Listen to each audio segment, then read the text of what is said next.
Hello, everybody, and welcome to Weekly Manga Recap here on October the 11th of 2017. Spooky time as we continue Halloween Horror Month. It's the spookiest day of the year, Nick, which I is guess. to say any day in October, the spookiest of months. Yes, that's... Unless you are alone, in which case it's February. Woo! I'm going to do that next month for February. It's just going to be a bunch of boo-based puns, but for how everyone's alone. You still just say boo. It's like, don't you mean boo leech, I'm alone? Don't you mean Buega is all alone this week? See, this week Buega works, Nick.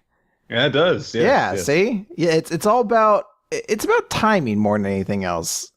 I don't want to bore you with the nuances of pun-based art, punology as we like to call it, which I'm studying for my doctorate of. I admit I don't understand it, but now that you've made it at a time when the time is right, I do feel it. I feel how right you are about this. Exactly. Which is why I actually have help this week, because it wouldn't be enough just to do spooky puns. Because look, we're getting close to Halloween month. We need other spooky sayings. So that's why I picked up the help of this Hallmark Frankenstein who you're meant to keep next to your toilet, and he has various toilet-related spooky sayings to give you.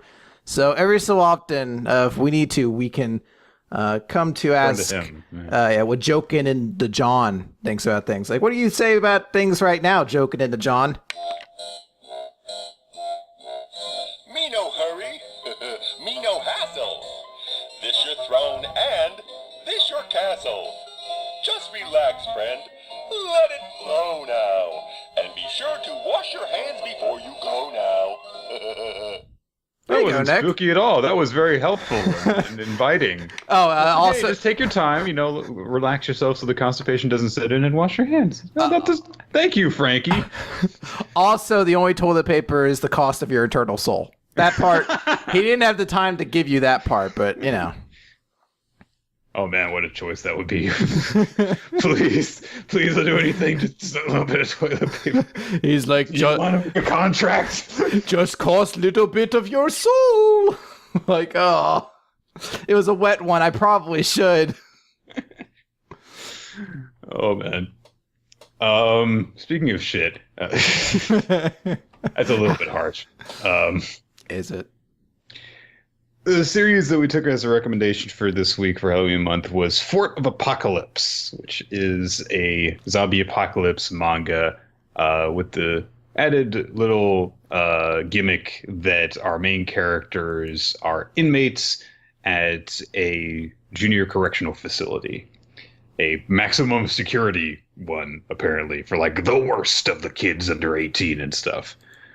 And so zombie apocalypse breaks out, and at first it seems as though it's going to be like, oh, well, they're in this prison, which is not only their prison, it is also their fortress, and they need to defend themselves. But they go outside the prison a whole lot during the series, so not quite so much. I think chapter 4 they break out? They leave as soon as the zombie apocalypse breaks out, basically, and then they come back for a little bit, and then they leave again. Yeah, they leave at first, and they're like, oh, shit's awful here. Let's just go back. And then they hang back, and then eventually it's like, I guess this just isn't going to work out either, and we'll flubber around here for a while until the end. Basically, yes. So, it's going to be a little bit difficult to talk about this series, honestly, because I read it all in like one night, like a week ago. It's not a boring manga. But it goes by really quickly. And honestly, there's not a whole lot to write home about, aside from one or two ideas that are kind of interesting. And also the fact that there's a lot to talk about in terms of, well, your zombies are just like hardly even zombies then, aren't they? Here's the thing. I initially was really excited about this series because I like the sort of premise it sets up, where it's like, we have a predetermined number of people. There's 144 people, 124 prisoners, and 20 guards in this prison. And the chapters always would end with a countdown of how many people were still alive, how many people were still unturned.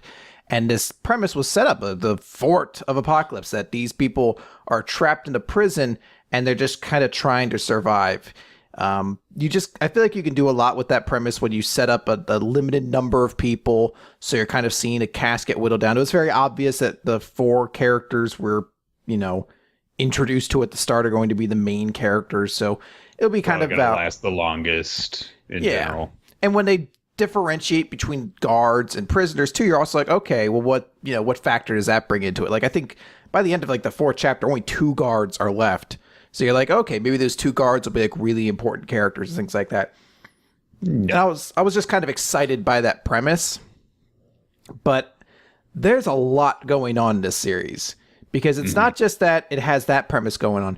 It also has that Maeda is in there for unjust reasons, that it's a conspiracy that he was thrown into this prison. He didn't do it. He just saw the guy who did it. And you guys don't understand. And then it's also like, oh, hey, and our zombies are special. And not just they're special, they're not really zombies. They're like 7 other things combined together. And there's like an alien element to it. And they turn into things occasionally. And it's very, very strange. There's a lot going on in this series.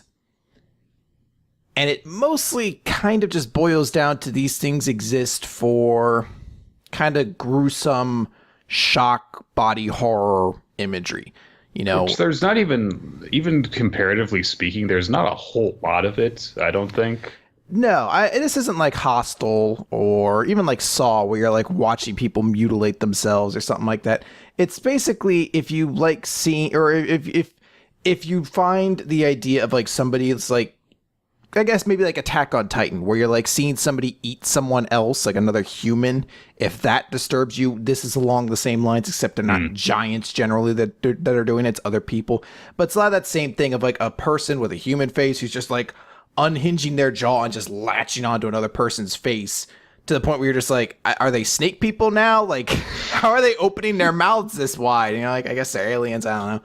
But there's a lot of that imagery to it that basically kind of encompasses the horror of this series, along with just having a cast of kind of edgy douche characters. I don't know a nicer way to describe them, but they're a group that really isn't too admirable. At least 2 of them are kind of just enormous dickheads through and through. Yeah. Out of the 4 of them, you've got Maeda, the main character, who is, your kind of typical sort of cowardly but has a good heart kid.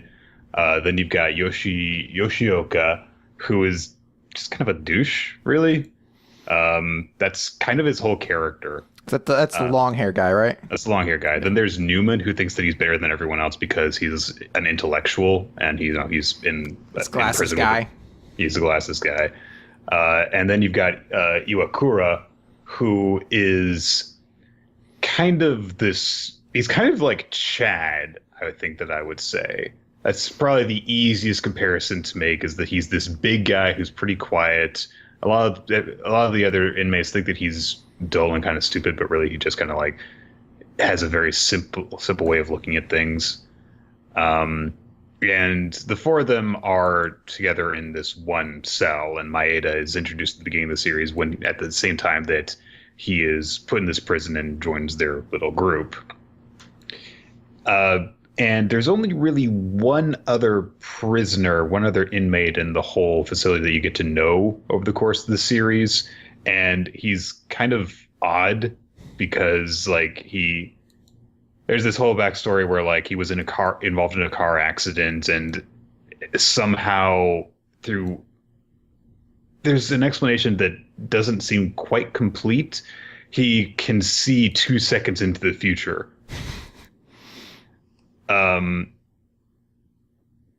And then there's some other characters that, become part of the survivors group and stuff. And yeah, like you said, it starts off with this countdown kind of thing where, you start off with, 140 characters, and a whole bunch of them die at the beginning. later on, the inmates are a bunch of idiots, and they're just like, "Oh, we should open this window." Oh no! And like, a bunch of them start to just start a fight with Maeda and the rest of the group, and another 20 of them die. And then, however, like we said, like in like the 4th chapter or something, they bust out of the prison. Just the 4 of them in like a van, I think. And they just go looking around. They're trying to find Maeda's family because he like talks with them on the phone, and it's like, no, they're probably dead because you heard that she was okay, and then you heard that she wasn't okay. But whatever. They meet with some other characters to become part of their group. Go back to the prison, and more stuff happens, and then things get kind of weird because it becomes less of a survival horror story, and then becomes the human race is evolving, and there is this more perfect being that can control the zombies and draw them together, and they move around in like a wave of corpses and stuff, and they have to fight that. And then there's a cult that appears that worships this perfect figure, and then it turns out that they have to go outside the prison in order to get a cure. And the entire concept of the survivors and the dwindling number of them gets dropped pretty much completely by about 3/4 into this story. And even up to that point, from like the moment that they like have gotten back to the prison to when they leave again, it just kind of becomes an afterthought. It doesn't really matter. Yeah. So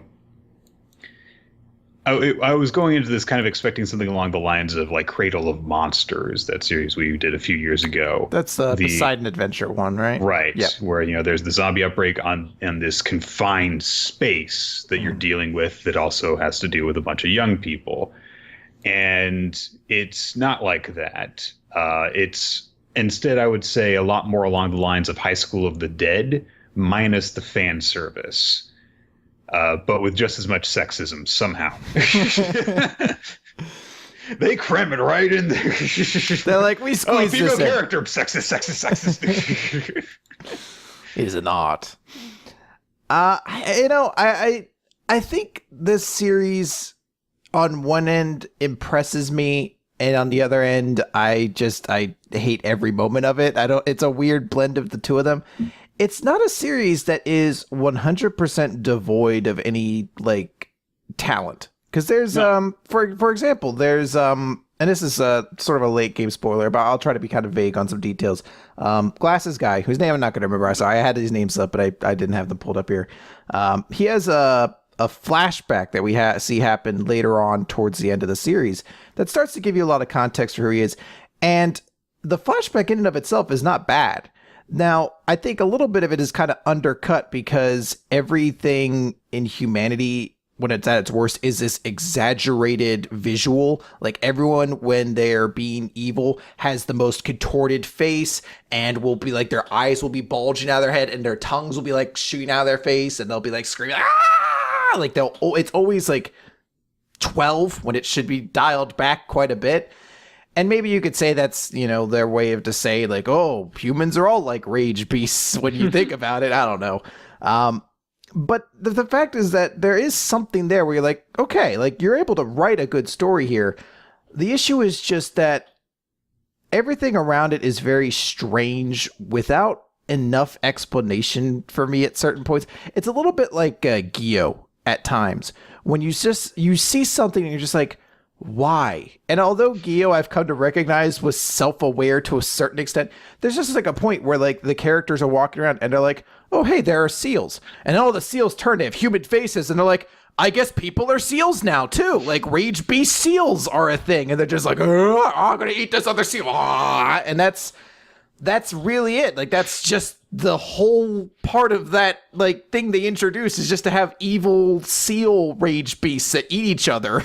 And you're like, all right, like it does parts of itself effectively. It does things like, like any kind of zombie action series nowadays does. Like, oh, hey, one of the characters eventually realizes they've been affected for a while and are going to kind of have to, play to the fact that zombies don't attack one another. And they're going to have to use that for some kind of sacrifice before they turn. That's something that just kind of exists a lot in this sort of fiction now. And I appreciate it. I like it. I see where these things work. But the zombies in the series are just so strange and weird. It's hard to after you see what they can do at the start, you start to wonder how these characters could possibly survive. When they first make that initial visit, they leave the prison and they take that van, they're driving away and the zombies are matching them in speed. They look at the speedometer, and they're going at 60 miles an hour, and they're looking behind them, and zombies are just hoofing it behind them at that pace. What the fuck is happening? One lands on the roof and just pries its way through the ceiling. You're Jesus, these things are super fast and super strong. But then every other time they need to encounter them, it's well, thank God they managed to get that bullet or knife off into the head quickly enough. I guess their super speed only really comes into play when they're chasing down cars. The perfected being the next evolution of humanity or whatever that controls the zombies, they end up calling it the Bokor. And they explain that in its presence, they will just manipulate everything, and so zombies can essentially do impossible things, like run super fast and just kind of latch onto each other to make this huge body of corpses, like that one enemy in Gantz. And then when that thing's not present, then essentially the zombies are just these, generally speaking, just these shuffling stupid creatures, unless they're the dog type zombies. Because there's those two, and there's never really an explanation as to why exactly the transformation is different for some as opposed to others.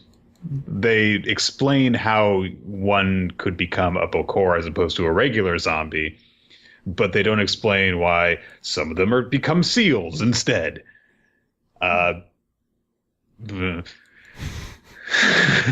That's who they were on the inside, Nick. These were people who were born to be seal cattle in the new world. I think the series is probably at its best when it dives deep into who the characters are. When you get Newman's backstory, when you get Iwakura's backstory from when he was a child soldier, when you get a bit of the backstory of the 2 seconds into the future guy. There's also a continuously running thing with a guy who joins their group called Hanabata, because he has his zombified son with him, and he's not willing to give up hope that he can cure his son. And it works out surprisingly well for the group to have that around. You would think that, it's oh, well, within 10 chapters, this kid's going to break loose and is going to infect somebody in their group, and they're going to have to put both of them down. It's well, you would think that, but not actually. Things worked out really well, actually, for once. And what's surprising about that is that out of all the characters, Maeda is the one that you don't really get a lot of information on. I kept on waiting for the explanation as to what really happened with that crime that he was convicted for. Did he actually commit it and he's, blocking it out? Who was it that actually committed the crime if it wasn't him? And you never get that explanation. You just kind of have to believe that he's a good person, I guess. But, you kind of the idea in the setup is that you're kind of meant to grow attached to these characters in spite of the fact that a lot of them aren't particularly good people. Newman is clearly got tremendous issues stemming from parental abuse history that have really screwed him up. Iwakura, was a child soldier and has had to deal with a lot of trauma. And Yoshioka, you don't really get a full backstory for either. You get hints of a little bit to show that, he's not such a complete all the way down to the core idiot douchebag because he has attachments to a family that the zombie apocalypse has taken away from him. And admittedly, the rapport that grows between the four of them, it is clear that they do care about each other or grow to care about each other over the course of the series. And the more that you see them actually look out for each other, save each other from harm, is, it's pretty effective at building up. Okay, even if I don't particularly care for this cast, I can at least see that they care for each other, and so I can see where the stakes are. Mm-hmm. I think that the problem is that there eventually is an idea that works its way into the series where the author just wanted to be like, well, see, what if the zombie outbreak wasn't a blight on humanity? What if it were the next evolution? And so, which is not an idea that's particularly new, but they really do just hone in on this thing. And like, they have this whole thing that apparently becomes the crux of the climax of the story, which is Maeda having to choose to be a human or to become a zombie god thing, when you really don't know enough about him to have any stake in what his choice is going to be. Because, again, you don't really learn too much about him over the course of the series. So, yeah. I think in general, where I kind of feel about this series is I'm not a big fan of it, mostly because its way of delivering in its horror is something I've just never found appealing. Now, granted, we're gonna run into that thing we bring up every Halloween month, where it's like, Halloween month, our one theme month. Neither of us are big horror fans.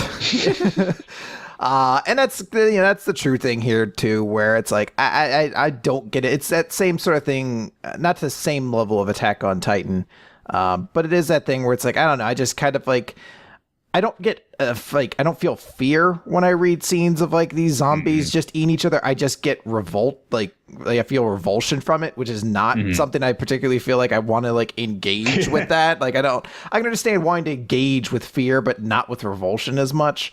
And because of that, because that's the main crux of like what happens when these zombies attack, especially at the beginning when it's all like cannon fodder, people getting killed over and over again, it sort of bores itself on me. Like I just kind of get tired of it and just end up flipping through the chapter quickly just to kind of get through it, because it's not an incredibly dense series either. You're mostly spending time looking at visuals for a while. I think it starts to get better once it moves towards that end and it starts being more about exploring who these characters are and letting them kind of be the story that's told, kind of like a Walking Dead that doesn't just kill its cast every 5 minutes.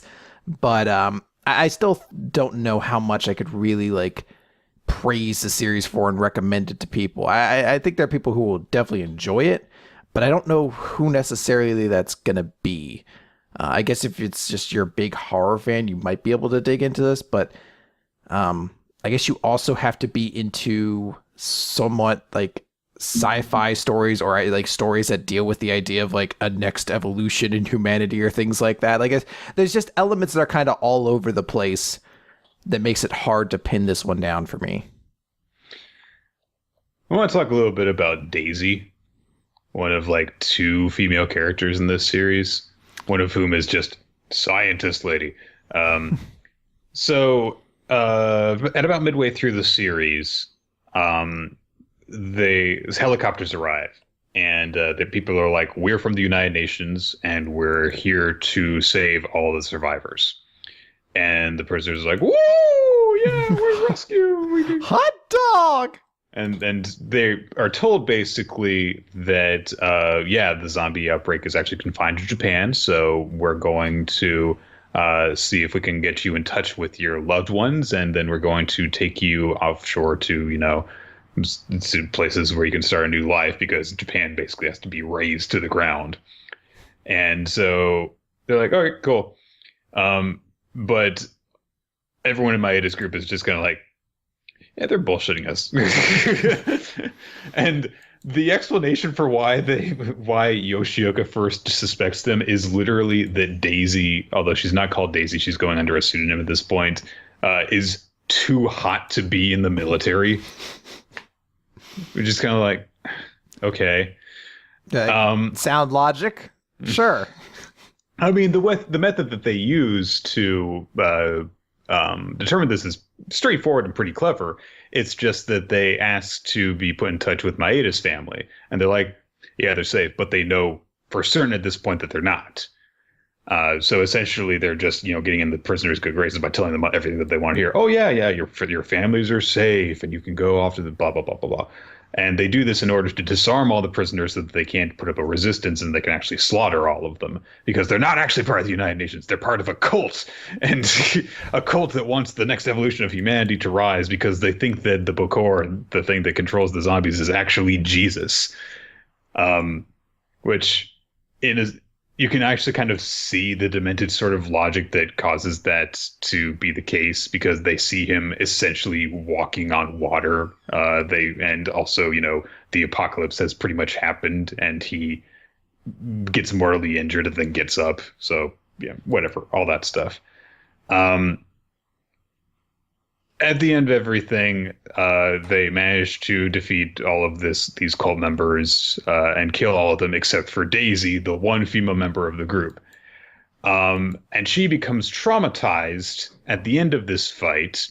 And when she wakes up, she has reverted to have the mind of a child. And so she latches onto Hitotsu Kabuto, who is the guy who can see into the future, and latches onto him and calls him Daddy. It's not, and that's all she does for the rest of the series.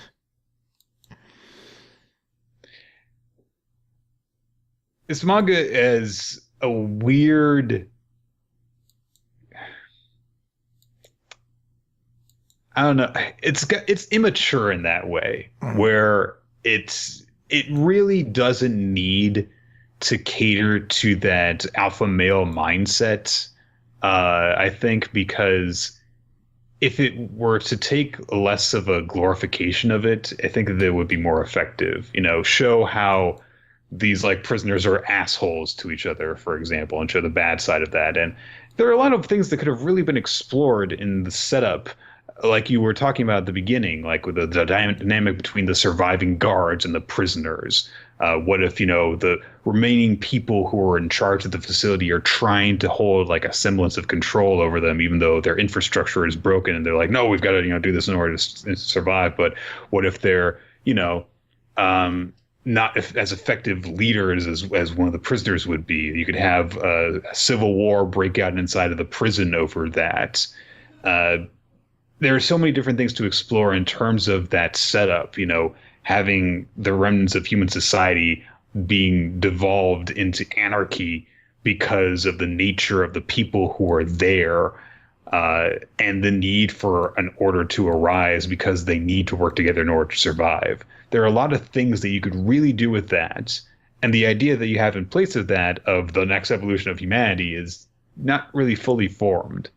And so I think that in general, this was a waste of potential, not a completely bad series, but I feel as though there really could have been more from this, especially if you see the things that are good about it and you see the potential that there was for just a better story.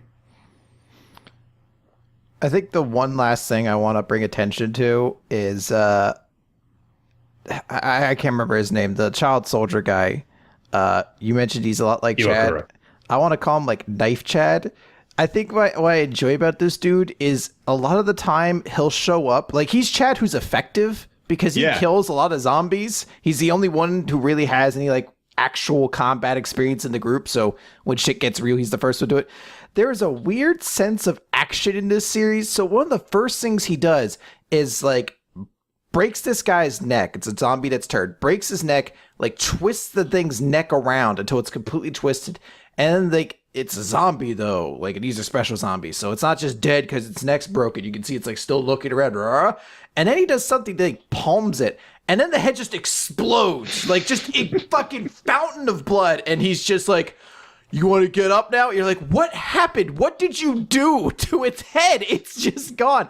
And there'll be scenes where he'll see him and he's just guys, please, let's talk about this. Whoa, I have 2 katanas now. And you're like, where were those? Where are you pulling these things? Randomly has a pair of kukris stowed in his tank top. I feel like they were like inside of his shoulder blades, and he just pulled them out. He's like, open these up, pull those out. Hey guys, I got swords now. He's awesome, but absurd in that way. Like when he does things, you're just like, I don't know what you're doing and how things are dying so effectively. Like he'll show up and be like, knife through the thing's head and impale it into the floor, and then its head will explode now. You're like, why? You know what? I don't even care anymore. I'm just gonna go along with it. You go, Knife Chad. He was, I think, one of the saving graces of the series because he seems like the most likable character, honestly. Like you get this story of how he ended up getting put in prison. It's like, oh, well, that's fine. Yeah. I think that's also a pretty interesting element. Is they do pepper in some foreshadowing to things. Like the first chapter when Maeda sees him, he knows he has bullet holes in him, like bullet wounds. So they do plot out and like kind of tease some of these things effectively in ways that are appreciated. But like I said, there's also just levels of weird immaturity that kind of really, I think, damper my ability to fully like get behind the series. There's moments where it works and I appreciate those, but then there are just a lot of moments where it just doesn't work at all. And considering that I don't care for the, zombie element of this series whatsoever, it's tough for me to give as any kind of like endorsement, wholehearted recommendation. All right. With that said, I think that we're now going to move on to the recap portion of Weekly Manga Recap. We're going to start off as we normally do with My Hero Academia. And let's see here. Go to that page. Come on. Go. Page 184. There it is. All right. Number 155. Saviors, the Saved, and a Hero's Place. Okay, then. We start things off seeing where Aizawa went off to, or was taken away to. He was captured by Chrono, and who has him basically completely disabled because he used his time slowly down powers, which we get a full explanation of, saying that his hair is like clock hands, uses them to attack by shooting them out. And the targets he hits become slower, but he can only extend his hair when he isn't moving himself. So he apparently becomes stationary in order to do that. But he has hit Aizawa with the hour hand on his clocks, which means that Aizawa is going to be super slowed down for a full hour from this. I have to wonder if it's more difficult for him to hit people with the hour hand than the minute hand. Because the minute hand is longer, or maybe it goes out faster. Possibly. I do like the idea that the hair is the actual, catalyst to this. Mm-hmm. It's a weird way of doing that power, but I'm intrigued by it. And from there, we go to where Deku is continuing to fight against Overhaul. Still struggling mildly because Overhaul can, just send out freaking spires of rock to attack him, and Deku can't really get close to him. And Deku is, thinking to himself, okay, I've got the timing down, I think, but I just can't seem to actually dodge them. And all he can really do is just smash the ground in order to kind of throw off his aim. He tries to finish off Overhaul in one shot by bouncing off of the ceiling and going for this massive axe kick, and which he refers to as his Manchester Smash. I thought that these were supposed to be USA names. Nick, I have been a big fan of My Hero Academia since the beginning, but this new fucking UK version of it can go fuck itself. I'm not kosher with this. Deku, no, you're done. You're done. You're dead to me, boy. I don't care about you no more. It's My Hero Academia, not My Hero HEROU Academia. Yeah, fucking.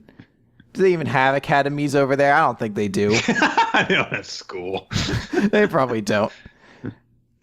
Yes, there are Manchesters in the U.S., but there's not. Obviously, if you say Manchester, the first thing that comes to mind, though, is Manchester, England. You don't think what about Manchester, Maine? I don't know.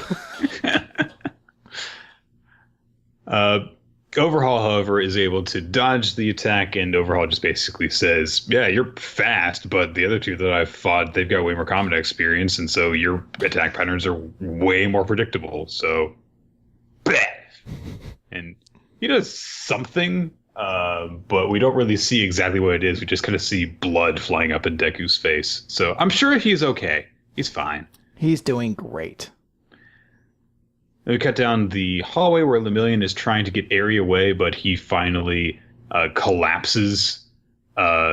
He's been through a lot recently. Lost his powers.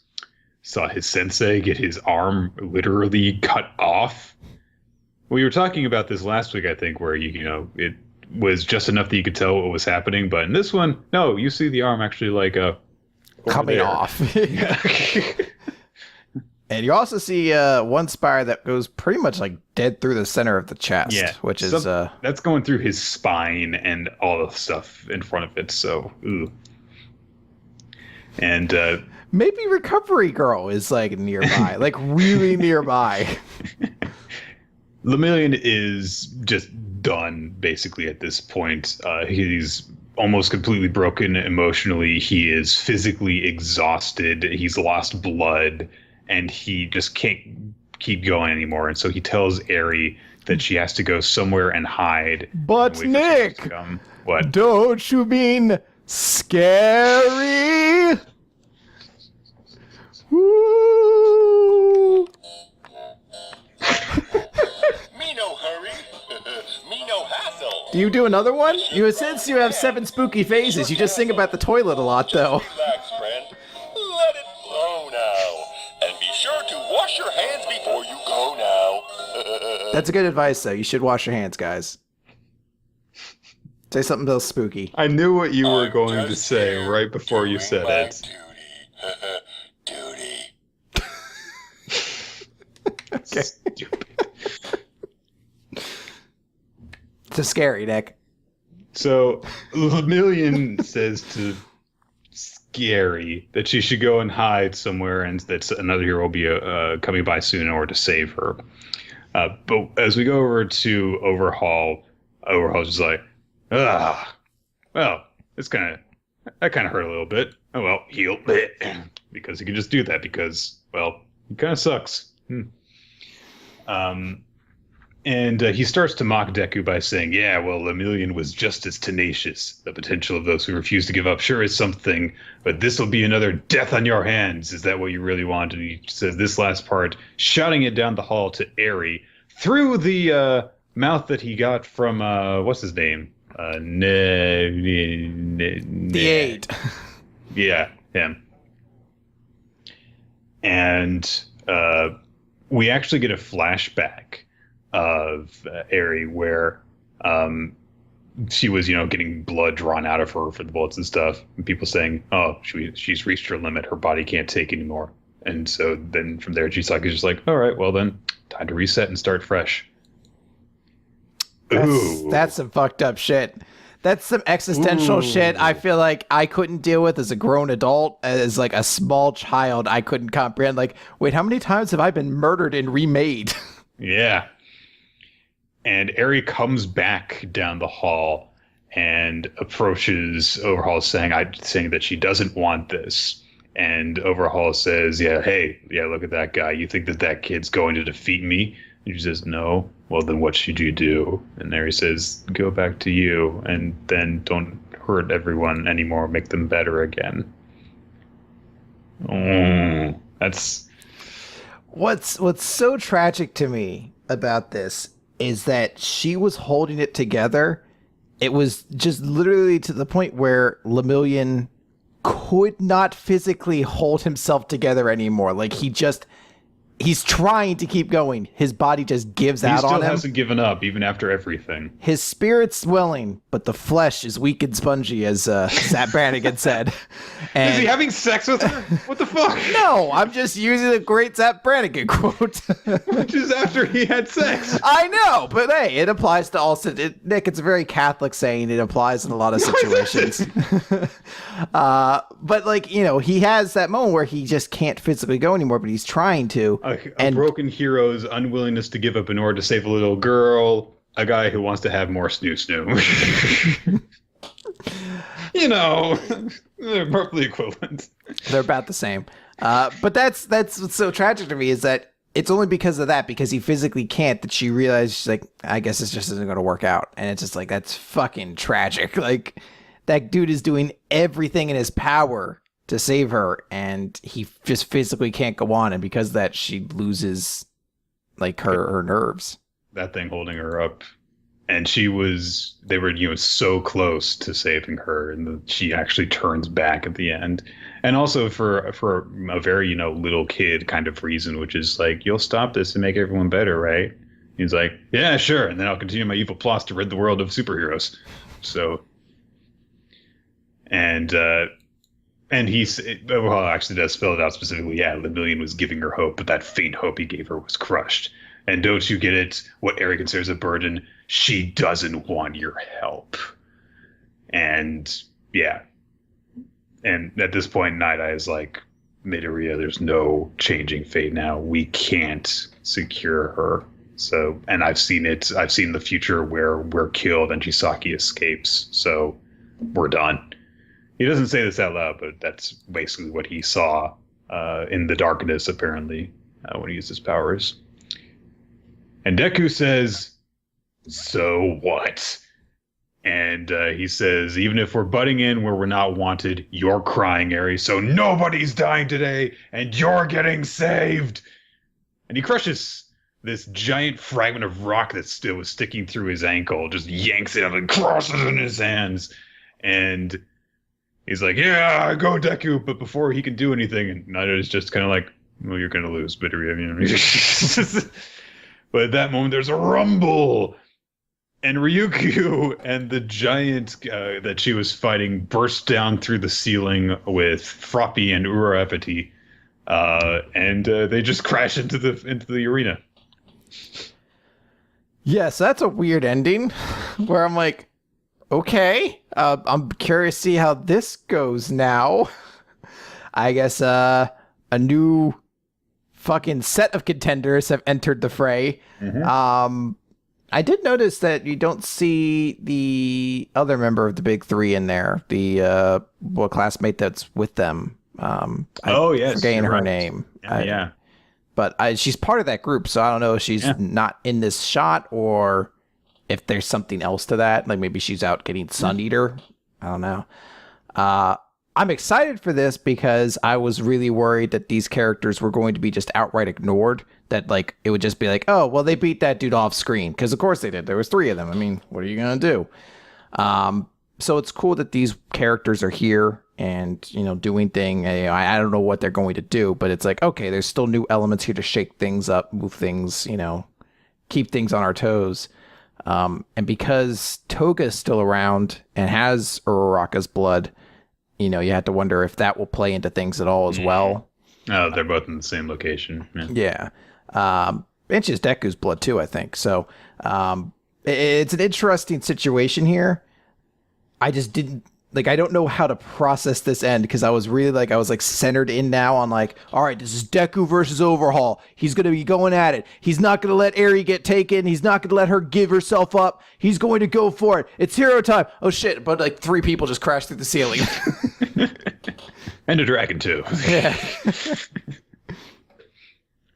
I'm interested to see where this turns out, but it was a very effective lead up to that twist, I will say, where the heroes are seemingly at their darkest moment, where it looks like they have just failed.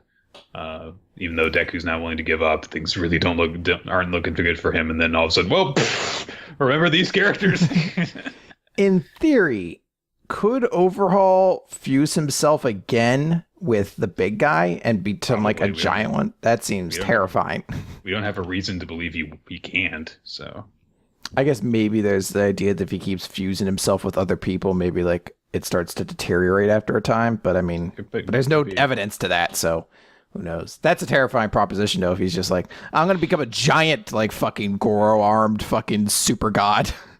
All right. Okay, so next we've got chapter of Astra, Lost in Space. Chapter 43. So we had the reveal last time we talked about this that Charse was the secret saboteur, and he revealed at the end of everything that he is the son of the king. Not the son of the king, a clone of the king. And we get a flashback to Charse's childhood at the beginning of this. We're seeing him meeting with the king, and the king's saying, "Hey, I heard you got hurt." And he's like, "Yeah, sorry, I wanted to catch a stag beetle on a branch, and I slipped and fell." He's like, but it's a common injury, so I'll be fine. It's like, "What's your duty?" I'm gonna be your new body, right? So take fun care of yourself and don't get hurt, and you're going to forfeit your life to me one day. And Charles is just like, "Yep, okay." Sounds like a plan, boss. He's just known this essentially since he was a tiny little kid, and that he's just kind of been kept that way. I actually had a book when I was younger. I've still got it somewhere in here, called The House of the Scorpion, that was built around this premise of just a guy who was just raised so that he could die for someone else the entire time. And it's an interesting thing, to get into the mind of a character like that who just is brought up like that. We see that there are little bits of happiness here and there. Oh, he got to read about animals and he was really taken in by them, and he got to spend some time with the princess, who was pretty much the only one who knew the secret, his secret purpose, and was nice to him. So there's that. As he puts it, like, we would take strolls through the castle grounds, observing the insects and flowers, and those were my favorite times. I knew of no other entertainment. So that was all. So I thought that was all there was, and I was content. And then he turned 17, and he was told, actually, you need to kill yourself and all the other clones, because this is illegal. Okay, bye. Here's a wormhole portal gun. Like, sweet. But the way that Charles puts it is that he was like, okay, yeah, my life belonged to the king. I was a mere vessel. I had no business having a purpose in life. I knew that, and I accepted it without question. And that was the way I had been raised, after all. And so we catch up to the present, and everyone's hearing this, and there's just, ugh. And Charles says, the king's orders are absolute. Thus, I became an assassin and attempted to kill you all, along with myself. And Ares says, well, what about that story you told us earlier, about that girl that you found and the trauma and all that stuff? And Charles is just like, I made most of that up. Pretty good for a story I made up on the fly. So, okay. I'm getting the feeling as we get more and more into this, it's like, okay, you're not being entirely truthful now either. Why should I believe you when you've been lying for 42 chapters, Charles? He's like, no, for now, it's now all. I'm being honest. I hate you all. Everything's for realsies. You guys are the worst. Oh, man. And, Zach is like, why would you go this far about this? I mean, you could have followed our plan, made this public accusation and stuff. And Char says, no, my life has belonged to the king since I was born. The rejuvenation project may be over, but if the king tells me to die, I will obey him. And when Kanata's about to say something, he says, you don't understand. If it is for the king, I will gladly die. Doing as he wishes is happiness to me. And he just, shrugs off all the accusations and all the defenses people have for stuff. They bring up how religion is and government and all that stuff are outdated concepts. But Charles says, well, who can blame people for doing the horrible things for the reasons that they did in that time? Because, they were raised that way, that they became that way. That's it. And hey, if I wanted to kill you all for my reasons, yeah. And he says that he's actually satisfied with his life the way that it's been. He says, I can hold my head up high, with pride, and shout aloud, I have a wonderful life. And people are still like, you're lying to us. You thought of us as friends. And Char's like, get away from me! I don't have friends. I'm dark and edgy now. Olgar, give me your hat. I'm the edgy one now. Gonna grow my bangs out longer. And just pull them down and that should be fine for now. Oh no, now I just look like Peter Parker. I gotta dance like a douchebag. Have you ever watched that scene with no realistic audio? It's fucking glorious. I just went like, what's going on? All right, bye. Oh. It looks even goofier doing that. What's that where you're like, that's how it was in universe? But yeah, Kanata's like, look, we made it this far together. We helped each other, and I won't let you say that we aren't friends. And for a brief moment, you see Charles' expression falter, and he shoves him away and says, no, I don't have any friends. And Kanata then says, okay, well, if that's the case, why did you shut down the sphere twice before? You know, you could have just kept it going and killed us, you know, on the way back on Vlavers and again on this planet. So why didn't you just do that? You could have succeeded at that time. And Luca's like, yeah, it must be because you didn't really want to kill us. And Char says, no, I would never hesitate to carry out my mission. The reason I stopped was so that Ares wasn't accidentally dragged in. The theory is off on one major point. My goal now isn't to return home to Astra alone. It's to take Ares home with me. At first I did mean to kill all of you, but then I remember how I said I changed my mind. That was because I'd finally discovered Ares. When I first saw you at the spaceport, Ares, I couldn't help but see the resemblance. In the Force of Lavir, you told me you had a photographic memory. And then there's your most unique trait, your heterochromia. That's when I knew your genetics had to be identical to hers. The king has an only daughter. You, Ares, are the clone of Princess Sarah. Bum, bum, bum, bum, bum, bum. Maybe Princess Sarah is evil and also the betrayer. My theory could still be right. Interesting. And, I mean, they were making a big deal over who Ares' mother was, and now we see, oh, that makes sense, doesn't it? Guys, Ares is Saber backwards. Yes, it is. Nick, hold on. If you spell Ekans backwards, I think it spells snake. And if you spell Arbuck backwards, and you can't you can't spell very well. If you spell muck backward, oh wait, no, don't do that one. And if you spell Pikachu backwards, it's. So anyway, this chapter of Astra. But Nick, don't you mean Batstra? No. Lost in pumpkin spice? So lame.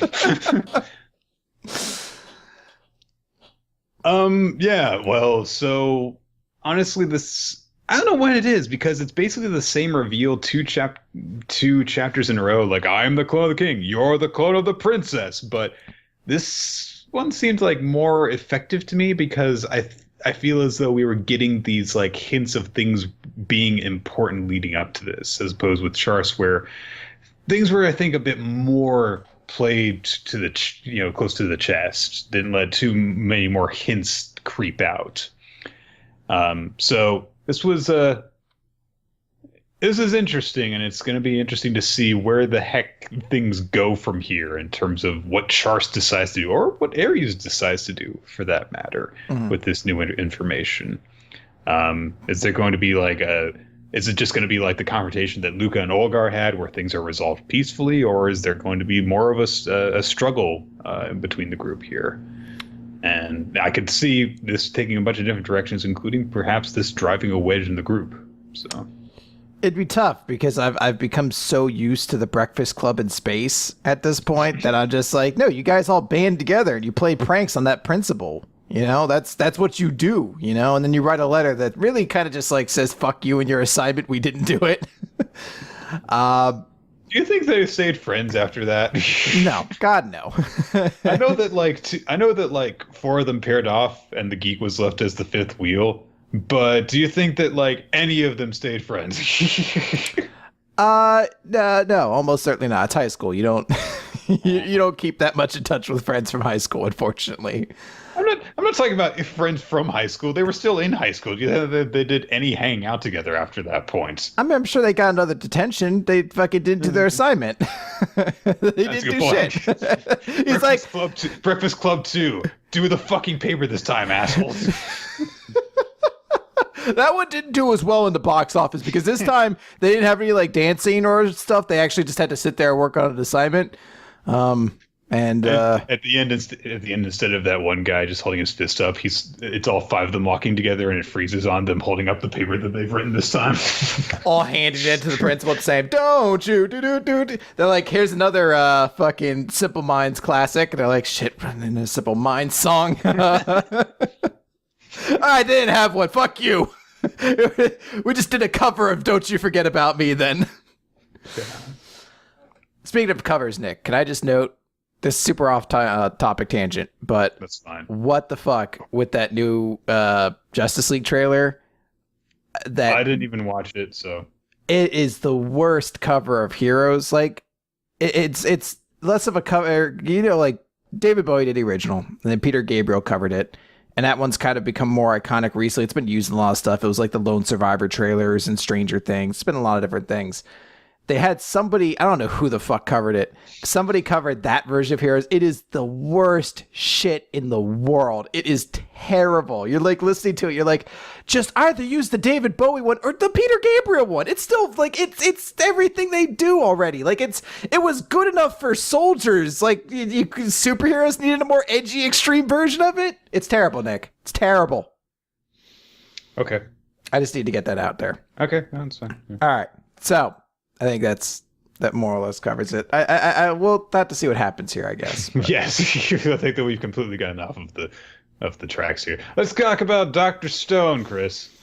No, we don't talk about Dr. Stone yet, Nick. We talk about Bood Wars. Oh, I'm not even looking at my lists. So Shok Boo Gek Boo Bo So Boo. Or say "So mommy." There you go. Got it. Every time I add something new into my list, I always forget the order. So, all right, it's Food Wars time. It's chapter 234. You're through. Azon has a master plan to defeat Takumi, which we learn about in detail in this chapter, and it's a very foodie thing. So I'm just kind of like, I guess that will work. Okay, then. But we'll get into it. Azon heads into the food storehouse. But, Nick, don't you mean a zombie? Woo! It's fitting because of the series we did this week as well. Yeah, it's not bad. Yes, I got props. I've got a couple of props so far. Yeah, he heads into the storehouse and he thinks to himself, "Poor Aldini, all your dreams and your fragile pride are about to be crushed by this." What are you writing down? I'm tallying Are you the doing props tally marks for the number of props I gave you? Yes. It's how -1 prompts. No! Oh. It was so short-lived. We see that back inside the kitchen, there's more activity going on, and then we see that Azon has what size, what unbelievable juiciness, what a handsome, huge hunk of roast beef. It would be so easy to just sex up right there. Like, come on, so many euphemisms, 3 in a row, 4 maybe. I'm not sure. I mean, if you just take out the term roast, it's pretty much already just a giant euphemism. What a handsome, huge hunk of beef. It's like, are we talking about Reiji from Food Wars, or Reiju, whatever his name was? We see American Flag Bikini Girl reacting to it. She's like, "Oh, you cooked the roast in just the right way." Yeah. Also, he has a bunch of measuring spoons. He's going, held between his fingers like Wolverine claws. You mean that thing that I did when I was a child and you wanted to feel like you were Wolverine? Except I did it with pencils, obviously. Yeah. Duh. Everyone does that. Is that a universal thing? Yes. As soon as you get a new set of anything pointy that can fit between your fingers, you put them between your fingers and use them as Wolverine claws. I'm asking. And if you don't do it, you're lying. That is true. I just you're depriving yourself of that joy, really. I wanted to throw that out to the audience to see if that's a universal truth among us, or if we're just both dorks on an equal level. I mean, we are, but okay. There's a bit of talking between the members of Polaris because they're like, "Oh man, his meat looks so good," and everyone's like, "Hey, don't praise that guy. Remember what that guy did to our dorm?" And they're like, "Yeah, kill him, Takumi." Yeah. So Azon's like, "Oh, I'm going to choose this moment to be a douchebag." Oh. He says, like, "I'll admit that even if what I did to your dorm was for the sake of the new administration, it was still pretty crappy. I just have this tendency of doing things that make people hate me. You know, like you hate me, right?" You know, at some point, we're definitely going to do a weekly manga recap lives where you're doing Aizan and I'm Takumi, and it's just that voice going up against I'm here to win, I'm here to win, that's all.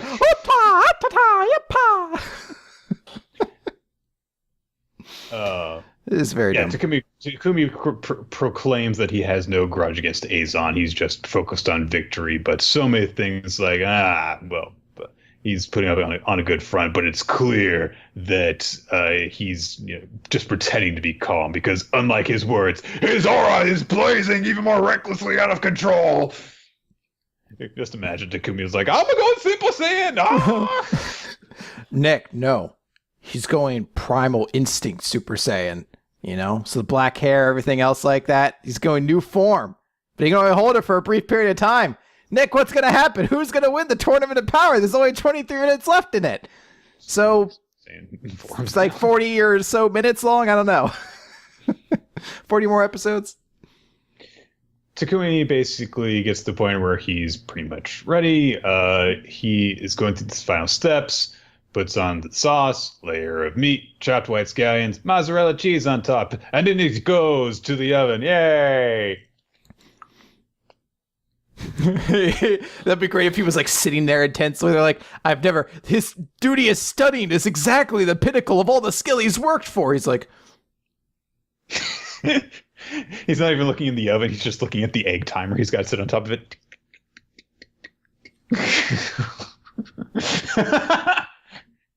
Takumi, can you help me by preparing something for my dish while you're just waiting for your thing to Shut the fuck up! What are you doing? You're breaking my concentration! I have no idea where I was at.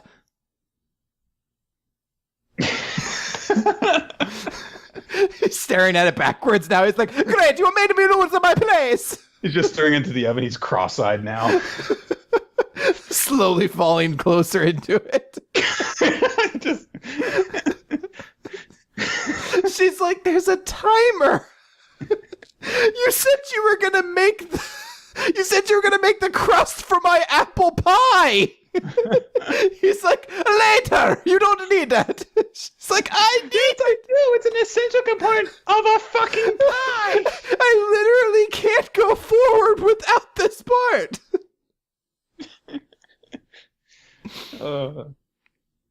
Anyway, so Azon decides to be like, "Oh, now to be a douche." He says, "Looks like that piece of yours is a delicately assembled dish. I'm betting that adding any additional seasonings after it comes out of the oven will be pretty hard to do." And Takumi says, "So?" What of it?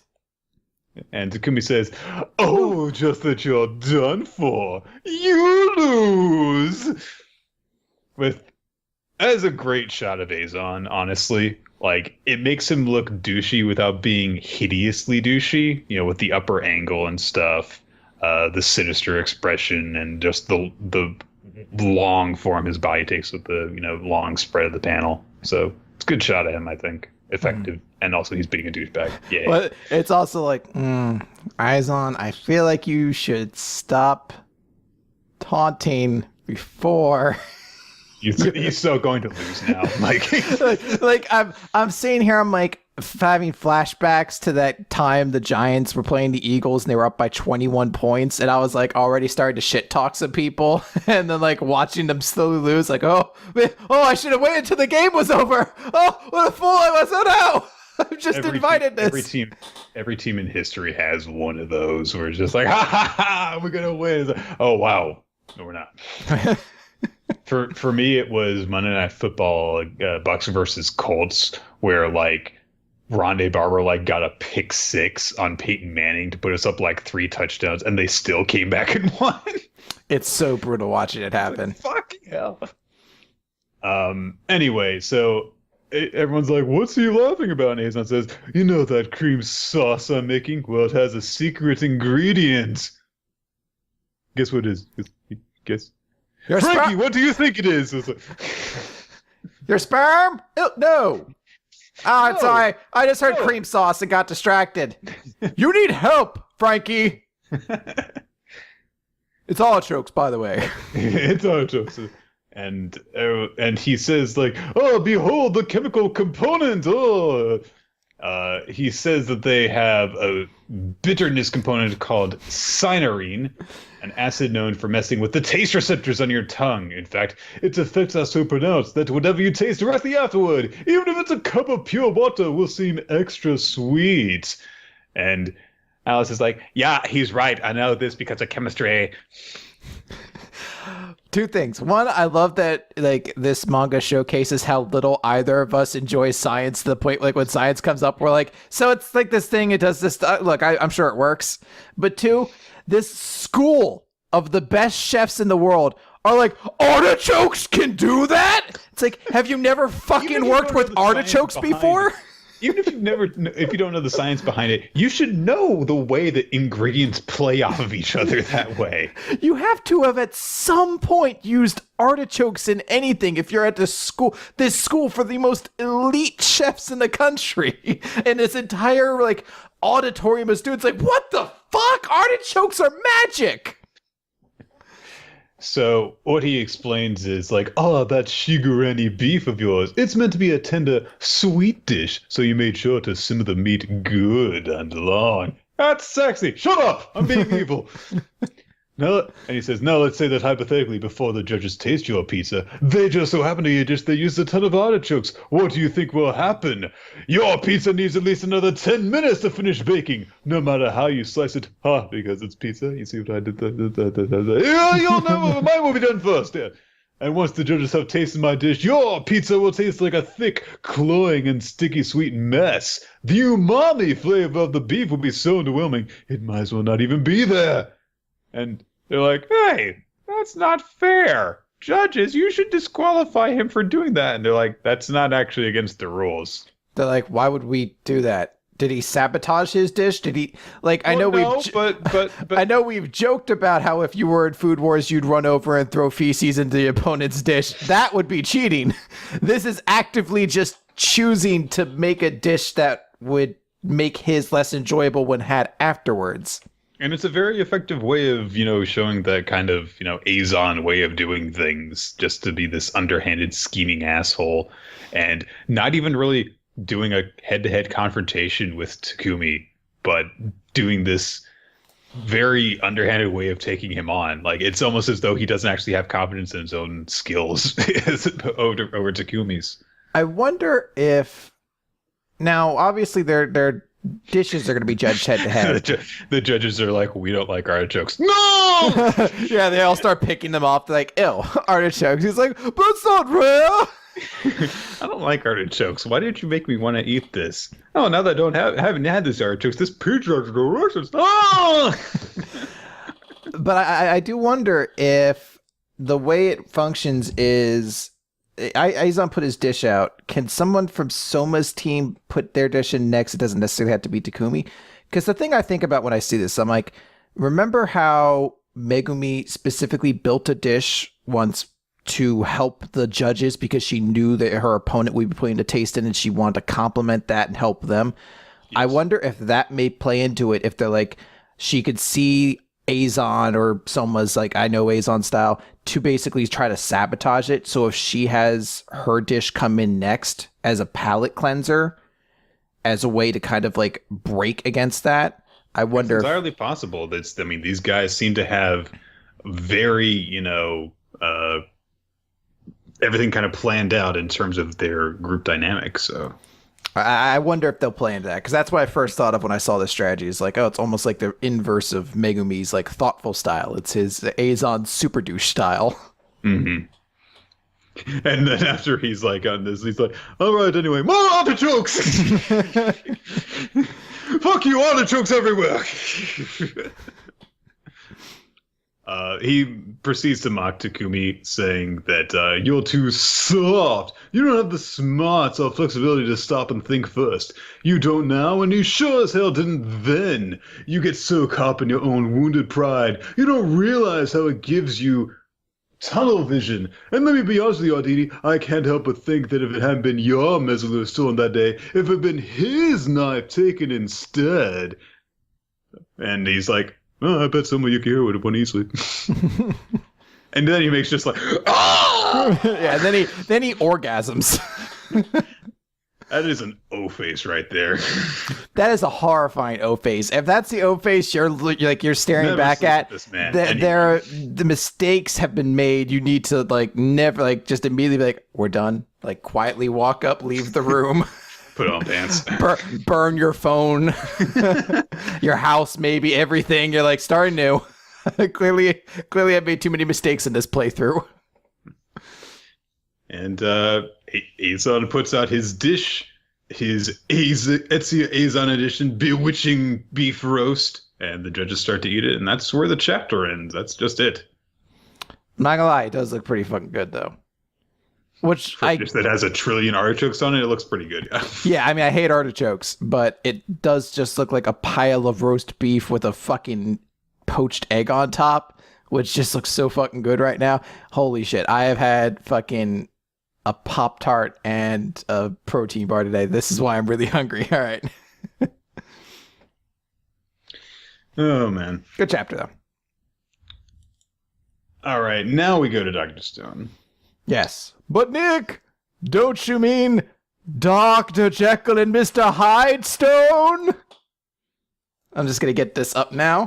You can give me props. Doesn't make any sense. Dr. Jekyll and Mr. Hydestone. Makes perfect sense. He's like, well, it's the doctor part, Nick. Obviously. Oh, okay, I guess. I'm going to take that as a yes and just mark that down. All right, cool. Z equals 30, Death Green. With a really, actually very Halloween appropriate cover page with the half skeleton mask that Senku's got. See, I can't enjoy this cover page for one very big reason. I don't know why I immediately lose interest in any visual where a female character is in there and you can see like the back ass cheek between their legs.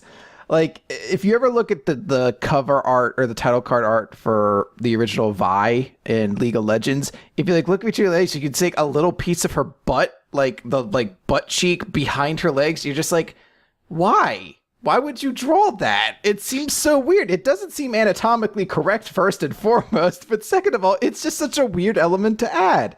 And I have that same thing here where I'm like, why is her butt flopping down to the back there?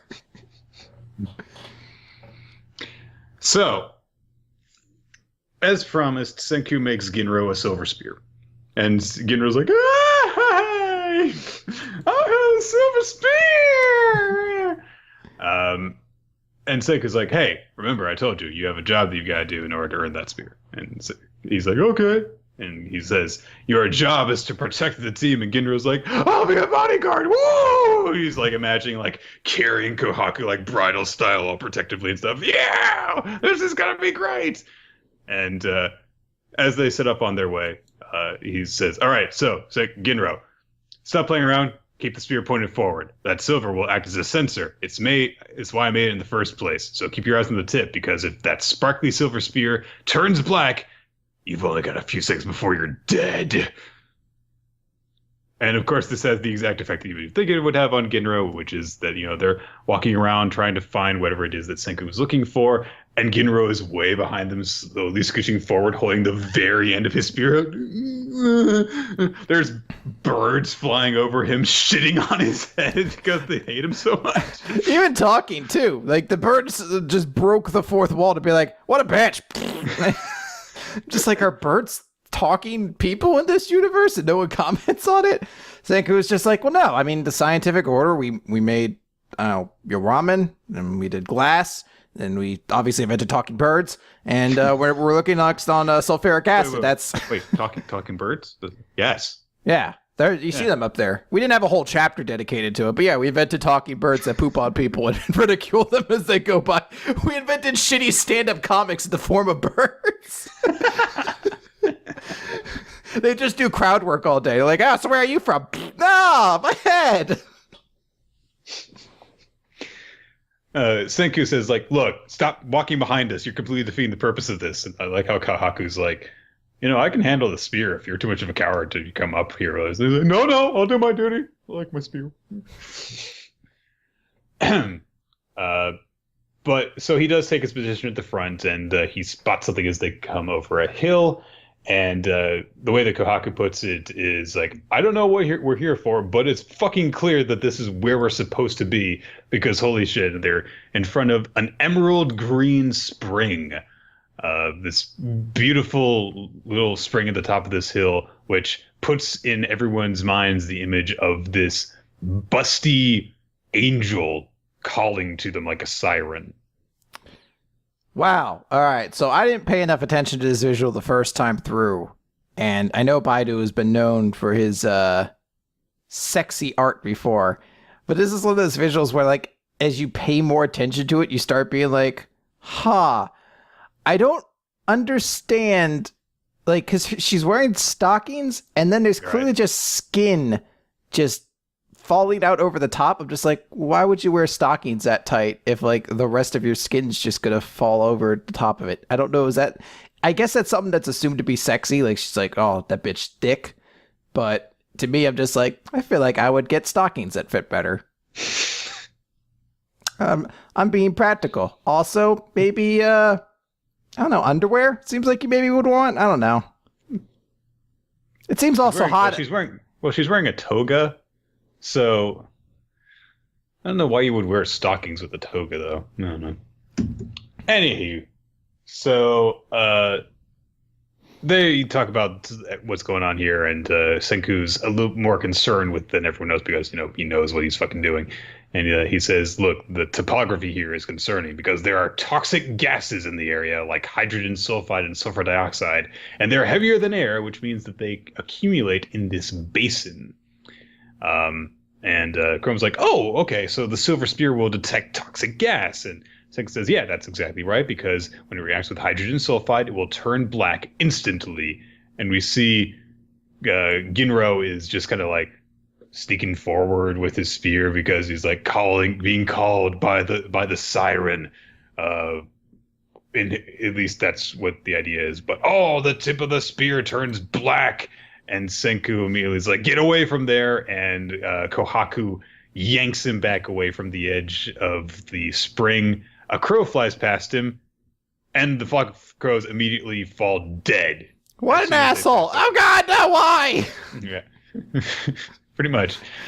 What did we do to deserve this? Yeah. And in Ginro's mind, the siren is very pissed off at him. And is screaming, just one step and you would have been together forever with me. And they see that not only are the crows dead, but they're melting in the water. And Senku explains, yes, this forbidden nectar was discovered through research on alchemy. In modern times, it was at the core of all sorts of industrial chemistry. Sulfuric acid. Bum, bum, bum, bum, bum, bum. I want that image of the melting angel to be like a Yu-Gi-Oh card. That looks awesome. Yeah, it is a pretty cool visual. It's worth it for all the cheesecake shots to get that visual for sulfuric acid, honestly. Mm-hmm. It's a pretty cool shot. So everyone goes back to their little Kingdom of Science village. And Chrome is observing, so we've got all that sulfuric acid stuff in the way, so without it, we can't actually make a cure for Ruri, right? And Senku says, yeah, and also we're at a dead end with chemistry altogether if we can't secure the source. So Kaku's just like, okay, but gets a bunch of jars. He goes like, I'm going to take the brute force approach and I'll risk my life as long as it takes in order to save my sister because I'm super fast and I should be able to. And Senku just grabs her by the shoulder like, okay. So there's this little story about a team that was investigating an area with sulfuric acid like the one we found. The man in front noticed his shoe was untied, bent down to retie it, and when he was approached by his students who were behind him, he was already dead because the gas was low to the ground, so when he bent over, he inhaled it and immediately died. If Mother Nature wanted, she could wipe out humans in a flash. You might be quick, Kohaku, but this is another dimension of danger we're talking about. So, essentially, no, your approach will not work. And so everyone's like, well, what are we going to do then? Because we have to do this in order to save my sister. And Senku says, then in that case, we need to make gas masks. The surest way to beat a chemical enemy is to fight back with some chemistry of our own. And so we just kind of get a quick little time skip, don't really see the process of making the gas masks, just see the kind of putting the finishing touches on them. But Senku thinks to himself, we don't really have a way to test these. We can't exactly do trial and error because error means dying. So after he thinks about this bit, Chrome is getting a mask for himself ready. And Senku says, hey, listen, you're not coming on the acid collection trip because you've got to stay here because these masks are not a guarantee. And if the two scientists here both bite the big one, who's going to save Ruri? So listen well, because you're about to inherit all I've got. All 2 million years of humanity's scientific progress. Ooh. What does that mean? He's like, here's my Palm Pilot. The charger's broken, but you'll figure it out. You'll figure it out. We made a Dymo. Chrome just looks at it and is like, why do you have a Palm Pilot? He's like, I know I'm from the Stone Age, but even I can tell this is outdated bullshit from where you were from. He's like, it can play Snake. I like Snake. It's a fun game. Could you play Snake on a cell phone? No. It's all touch controls now. I need keypads. Good point. So, yeah, interesting little chapter. I liked the use of visuals in terms of the way that the sulfuric acid works. Also, I like getting to see a bit more from Ginro and his horrible selfishness and cowardice. And it's going to be interesting to see. I wonder if we're going to spend a little bit of time with Senku, like trying to teach Chrome, leaving notes for him, and just take a break before they head back on this acid recovery mission, or what they're going to do. I assume we're going to be picking up the pace still, because the series moves relatively quick. It doesn't spend too long in any one part. So I imagine we'll get something that he shares between the two of them. I do hope that Ginro gets a cool moment. And I assume maybe he'll go along with them again and have his big moment to shine. Because I don't know if you could say he had a big moment here. He held the spear out, it turned black, he had to be saved, and then he was like, let's go back. So I would like to see. He cried in the corner while everyone else was planning. Yeah. I'd like to see if he basically gets a cool moment then or something like that. But yeah, we'll see. I do like this chapter. As I said, the visual of the sulfuric acid as like a decaying angel was very cool, and just a lot of cool stuff in the chapter. I'm excited for it. Yeah. All right. Next up. Yes. Next up is We Never Learn. Chapter question 34. An illustrious veteran sometimes serves X. We get another color page with poses with the girls and stuff, and then a follow up with jokes about it. I initially all of these cover pages seem to focus on the fact that Ogata's tits are huge. You notice that? I mean, it's the easiest joke to make, considering most of them are kind of cheesecakey fan service shots, so I can understand. I actually was gonna say I really like Fumino's costume. I was like, that looks kind of decent. It looks like a cool costume to wear. And also she wears stockings that fit. Yeah. Also, I didn't realize her hair was blue. I guess I did realize it, but I just never realized it until it never sank in until now. But No, I do like it. I was also, though, I was like, but wait a minute. What about new girl, Asumi? Shouldn't she be in this shot? Come on. I guess not yet. I also do like in the comedy page, they like have a joke about like, Ogata's like this costume, doesn't fit very well in the chest. And they show Yuiga, who's in like this fucking like giant pumpkin costume. And he's like, oh, don't worry. I didn't have much time to sew it, but I'll reinforce it if you don't mind waiting. Everyone's watching him and they're just like, what a good boy you are. You'll make a great bride one day. Like you're such a great housewife, essentially. I think everyone's just like, Yuiga, you're such a good boy. You know how to sew fucking costumes and shit. So this chapter starts off and actually progresses for a while in a way that you're kind of like palmed to the face. So it starts off with Karasu Senpai, who is with several of her colleagues. And they're going out drinking. And they're like, hey, let's go hit up another bar. Let's connect about our passion for educating young minds. Which I can't tell if that's just a pickup line. Like, he's just like, hey, let's go to this bar and talk about the fucking future education of our youth. Or if this dude's just, like, really passionate about his job. And he's like, come on, guys, the night's still young. We can hit up 3 more bars and talk about how much we love educating today's future children. Literally all the other teachers are just like, I hate children. Everyone's like, I hate my job. I hate everything. I hate children. I hate teaching. I hate every part of it. And there's some guy like, let's talk about our passion for the education of our youth. Shut up, Chad. But Karasu's like, nah, I'm gonna go away. And one teacher's like, man, she's such a mystery. But I bet her private life looks just like this. And they're all envisioning her in like this gorgeous apartment, like drinking from a fancy wine glass and an elegant gown as her like fancy cat sits atop her lap as she reads her very tiny book. And I like it because we all know the truth is like she sits in like a fucking gym uniform, like tracksuit in a shitty, filthy apartment, like eating cup ramen and shit. And she even follows it up. She's like, can't wait to get home and change into sweatpants. But as she's walking by, she sees Yuiga headed into the maid cafe. And obviously she stops him. I like the 3-panel exchange that Yuiga's clearly having with like the big burly like bouncer as well, where there's just like, ha ha ha ha ha ha, like walking away. Go ahead, buddy. And she like grabs, like, what the fuck are you doing here? And she dresses him down like, what are you doing? This is not a place for minors. This is the adult district. And Ashby comes in and stops him. And we find out that she was, we already knew that she went through the same school, but she also was another one of those tutored students of Karasu. And they have a bit of a back and forth here. Like, oh, I haven't seen you since graduation. And I do like that Ashby continues to just be the shit stirrer of things.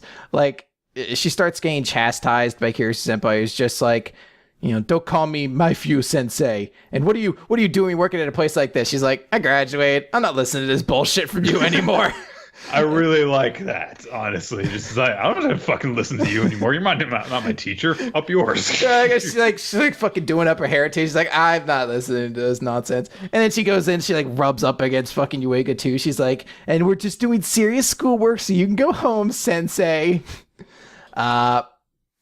They start like both of like latched an arm around Yuiga and are like tugging on them, and Ashley's starting to kind of like taunt her a bit too, like, don't tell me you're jealous. She's like, don't be ridiculous. And then she loses her grip, slaps one of the other maids, like, what should I say, slaps, knocks her over and injures her ankle. And they're like, oh no, we're now down a maid for the day. What will we do? Well, it turns out it'd be okay if they just have a substitute maid for the day. And, I bet Karasu could wear a maid outfit. And that's what happens. Karasu's the maid for the day. So we get a couple fan servicey shots of her in a French maid costume. So blatant. It is absurdly blatant. And literally like the second image you see of her is just like, and this is what her ass looks like in it. Yeah, there's another one of those perfect shots where the speech bubble looks like it's coming from her butt. Like it looks like, you can't call sensei here. It's not even her talking. Yeah.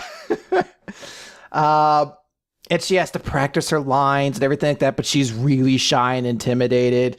I like Yuiga's reaction to it, which is that his he apparently shoots like Cyclops eye beams out through his glasses. Yeah, she's like, welcome home, darling. And like, like fucking laser beam shit out of his eyes. And I do like his phrase, his inner thought too of like, oh no, I'm afraid something might wake up. It's like, ooh, he's like, I think a fetish is being born. And essentially the joke that continues on through here is just that Karasu is a clumsy maid. She's like spilling things on herself. She falls and like a bucket of water falls on her. And like all of the guys in the store are just like, they're just like, oh, thank God, she's the perfect quintessential clumsy maid. This is too perfect. I like how even they're just like, I mean, you're working in the back. You don't even have to talk to people. It's almost as like, I don't know why you're even wearing the maid costume if you're not interacting with the customers at all. It almost just seems like intrusive to make you wear it if you're just gonna be like cleaning shit in the back, but whatever. But here's the employees are having too much fun doing it, clearly. So yeah.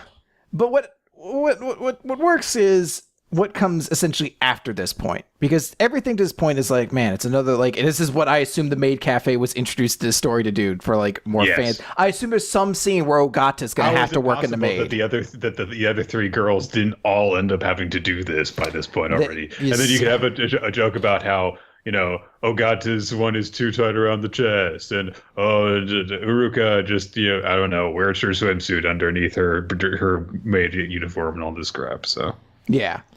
I assume they're saving those for future chapters. But what I like then is everything that comes after here, because Yuega immediately starts helping, cleaning up the spills and everything like that. And Karasu's like, what do you I made the mess stop. And he's like, no, it's better if everybody helps. Nobody can handle everything alone. So let's get this cleaned up. And, Karasu's thinking about how interest is wherever Yuega goes, he's always trying to help everybody. And essentially what happens afterwards is they have this celebratory drink for a good day of work. I've never worked in a work environment this supportive. Like, anytime somebody had to come in to fill a spot, at the end of the day, it's just like, well, that fucking sucked. I hate this place. I'm going home. Fuck all of you guys. I'll see you tomorrow. Like, it's never like, let's raise drinks for everybody pitching in and helping out one another.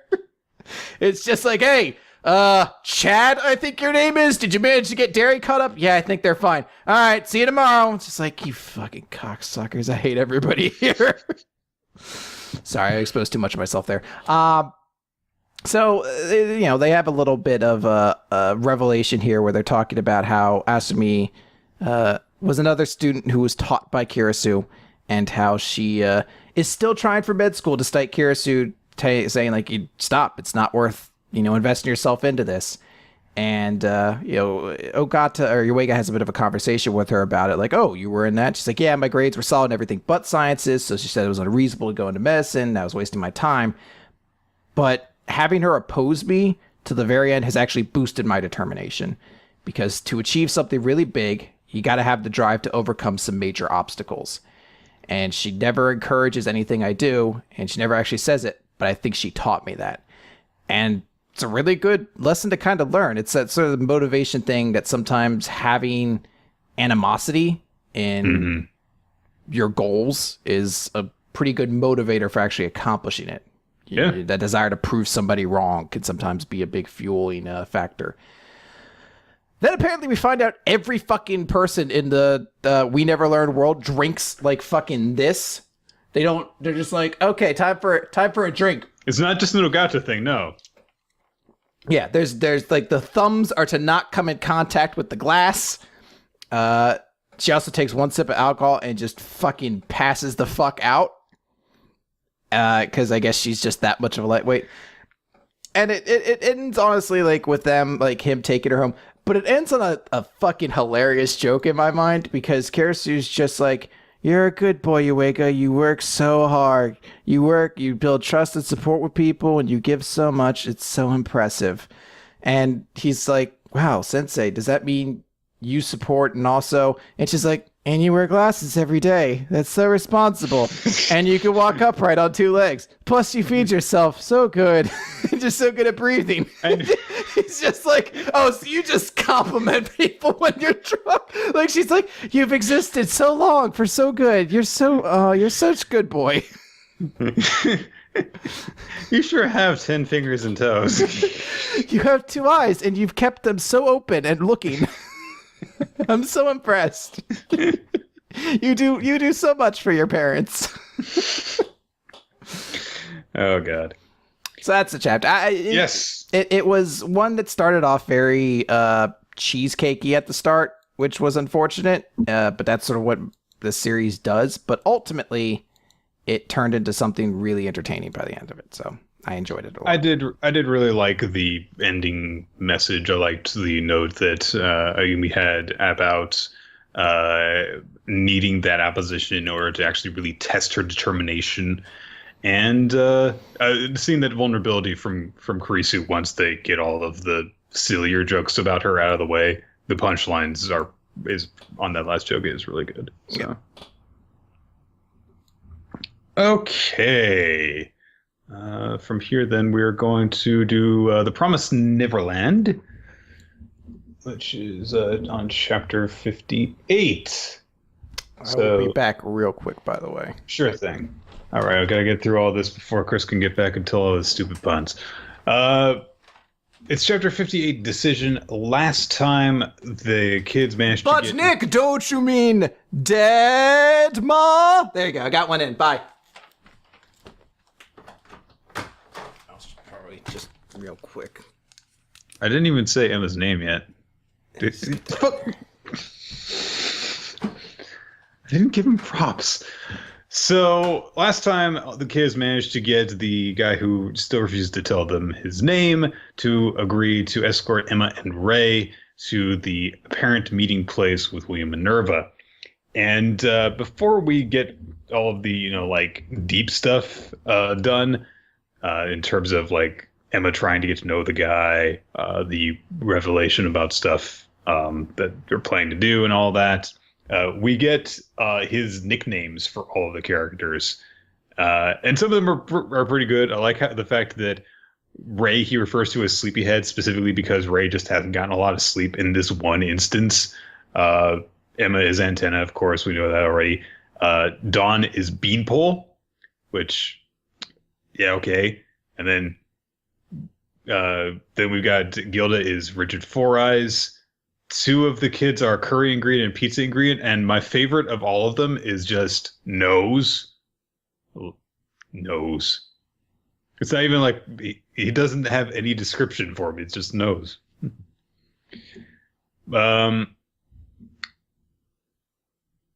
We see the guy talking with some of the younger kids, who the ones who are, of course, going to be left behind. And he's like, all right, now you're going to repeat after me. And he has them go like, don't mess up the rooms. Don't mess up the rooms. Don't come into my side. Don't go into your side. Okay, yeah, right. He goes through all those and break a rule and you die. One of them immediately holds up a teacup. Like, no!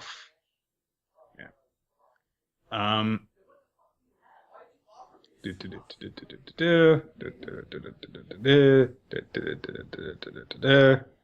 Gilda is really upset with the kids because she doesn't want them to piss off the guy because she thinks he's dangerous still.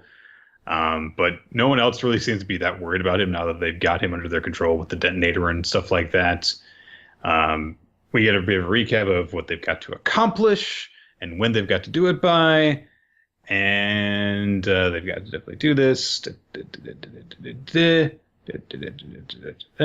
Yoda brings up her concern that the guy will not actually help them until they have managed to meet with Minerva because he doesn't seem to really care if he hurts or kills them. And maybe he's just going to, wait for his chance to abandon or kill them. And Ray says, yeah, that's pretty likely. But, he would think of that. Or maybe he wants us to go through a horrible experience outside. Anyway. They're very much just taking this kind of whatever.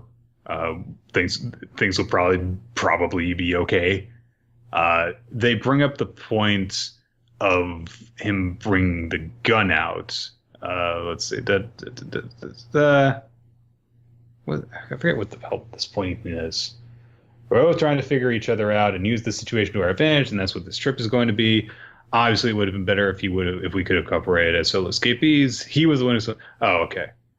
I guess Ray kind of brings up no, it was okay for us to threaten him this way because he was the one who started it. So,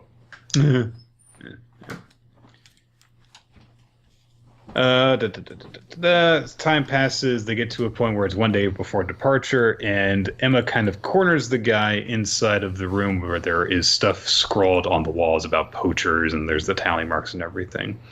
And Emma asks, "Hey, can you tell us what the poachers are?" And he says, "I told you to stay out of my sight." And she's like, "I'm not on your side, I'm behind you." Fair enough. He's like, "You fucking rules, lawyer." And she bombards him with a few questions like, "Where are the poachers? And why did you stop searching? Where are what happened to your friends?" And the guy's just like, "I'm not telling you." And he then kind of switches gears and says, "You're a good family, and that's why I hate you. You get on my nerves, and it makes me sick, and I want you to disappear. Could you even understand how one decision could ruin everything? The fear of your ideals and decisions killing your friends. And so you're planning to just live in the human world with your whole family? They're not useless. All of them are necessary. I look forward to seeing if you can still say that after this journey." And I was like, you know what I hate about you? Clearly you spend time, like, arranging your beard to look like this with, like, little lightning bolts, but I don't understand how. Like, it seems like it would take far too much time. He's like, that is the mystery of me. Yes.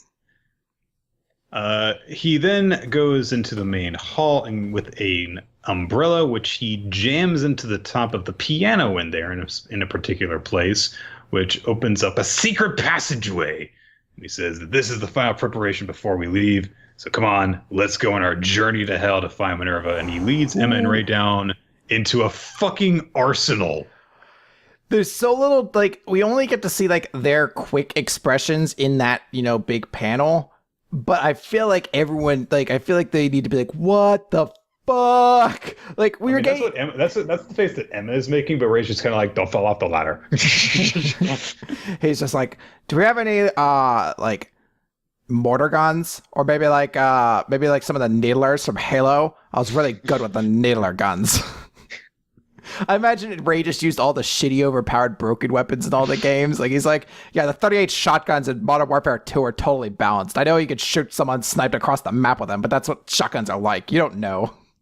Can I get the grenade launcher from Left 4 Dead 2, but with infinite ammo? He's like, we do have one of those. God damn it! Or what was the one that you couldn't get ammo for? Oh god, the repeating. God, what was that even called? It was just this massive fuck off gun that would fire a bunch of bullets, but you can never actually reload it. So. I don't remember. There's a lot of broken, like, guns in games. Like, he's like, do you guys have Odd Jobs hat from the one 007 game that's an insta-kill every time? Like, God fucking... I hate you so much, Ray. He always plays Odd Job when we play fucking GoldenEye, too. He always fucking plays Odd Job and slides around his goddamn knees. He's an asshole. Way! This reminds me of when I was a baby. I know, because I have all my memories. It's just weird. Can we play Proximity Mines? No! What's really crazy to me, though, is we were just kind of getting used to the idea of Emma using a bow and arrow, and it's like, now she might have a rocket launcher, because we can see a rocket launcher in that panel. Yep, right in front and center. Yeah, it's pretty terrifying. I made a note at the beginning of the chapter that I like that the one kid's nickname is just Nose. Yeah, That's it. Yeah, my brother made it into a manga finally. I wish I should have. Next time, remind me. I should have an image of Nose next to my brother and just see, like, I'm like, which one's which? See if the audience could tell. I think that they'll be okay. It's a pretty tough game. All right. I put images of my brother up against a toucan, and some people, that's not 100% guaranteed you're going to know which one's which.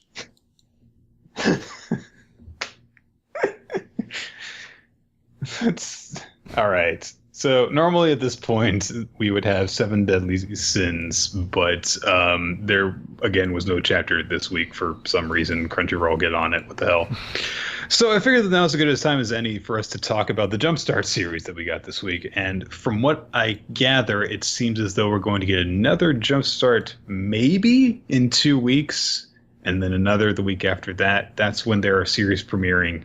in the Japanese version of Jump. That doesn't necessarily mean we'll get the jump starts. Well, we do. There's an image that shows us we'll get Full Drive on 1023, and then we get Golem Hearts in the 1030 issue. Okay, I wasn't sure that that had been officially announced. Yep. So for this week, though, we get Lycopene the Tomatoi. Let me see if I can get this right. Lycopene the Tomatoi Poodle, or maybe Tomatoi if you're tomato kind of person. I don't have a lot to say about this because it's a gag manga, and that's just kind of it. There's this girl named Meh, which is a weird fucking name, almost as weird as Lycopene the Tomatoi Poodle. She kind of just stumbles into this kind of Candyland place and meets a combination between a toy poodle and a tomato named Lycopene, and then there are a bunch of gag manga jokes with like pop culture, random slapstick, and the kind of Tsukumoe jackass kind of approach to things. Don't really have much to say about it. It's not my kind of humor.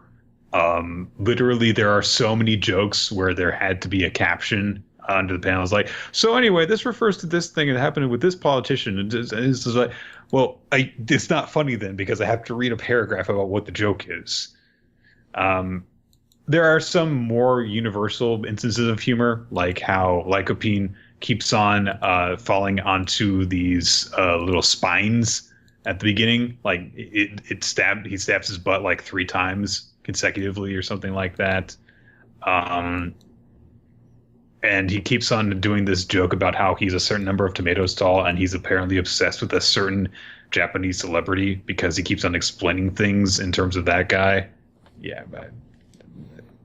So there was a 9/11 reference in Astra Lost in Space earlier this week. I felt less alienated from that than I have from this manga, where it's just like, man, the cultural differences between us are just so vast. I read this, I was like, I don't get a lot of these jokes. I don't understand what's happening. I don't know what fucking Qtopia and Lycopene are, but I hate all of it. I didn't read it until just now, honestly, because flipping through it, I was just like, I'm going to make a judgment guess and say I'm not going to dig this. Literally the only joke that I thought was a little bit funny was that they exchange contact information, and then Meh goes back home and gets a text from Lycopene, and immediately she realizes that Lycopene's account has been hacked and compromised because it's sending her spam messages. And even that wasn't like a ha-ha funny. It was just like, oh, a joke I understand immediately. I thought it'd be funny if it was like the old Kurt Angle, my account got hacked tweets, where it's just him like drunkenly screaming about things, and then it's him like, my account got hacked, guys. I don't have a problem. It's like, Kurt, your account can't keep getting hacked like once a week. It's not how it works. Thank God you're doing a little bit better now. Oh, hells yeah. Thank God you found God and your new wife is cool with you and stuff.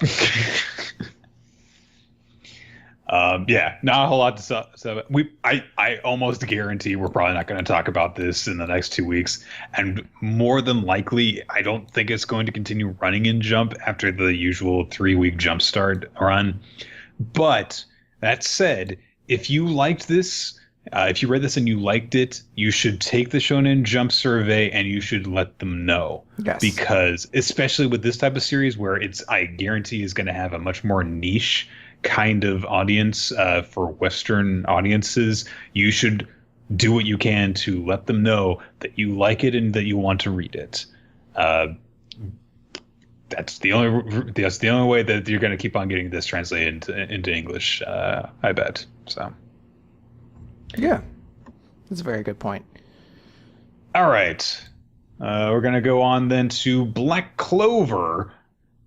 It's page 128, The One Who Wins Till the End. So we get the king shouting again at the beginning of this chapter, which makes me happy because he's just like, no! What is it doing? You don't have my permission to do that! But Nick, don't you mean the wing? Like of a bat or of a demon?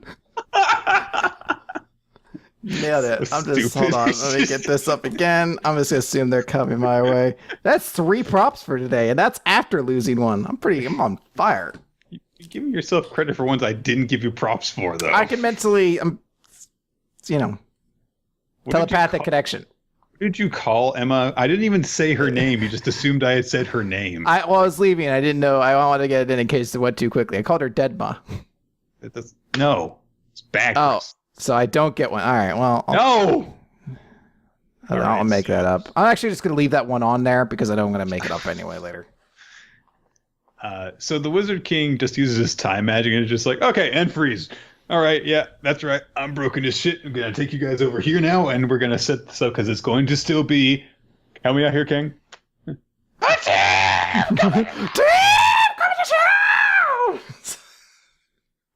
Look at this dude, man. I like how he also still has to call back Sek, who Yami has tied up, and apparently having beaten him around the head wasn't enough because he's just going to cut him in half. Yami really doesn't like being caught in the shitter, does he? No, I gotta understand. It's my time too, but still. Nick, what are they fighting about though? Like, why are they angry? Why are they angry? Yeah, Asta and Langris. Because Langris is going to kill Finral and Asta stop But him. Nick, don't you mean Grimwall?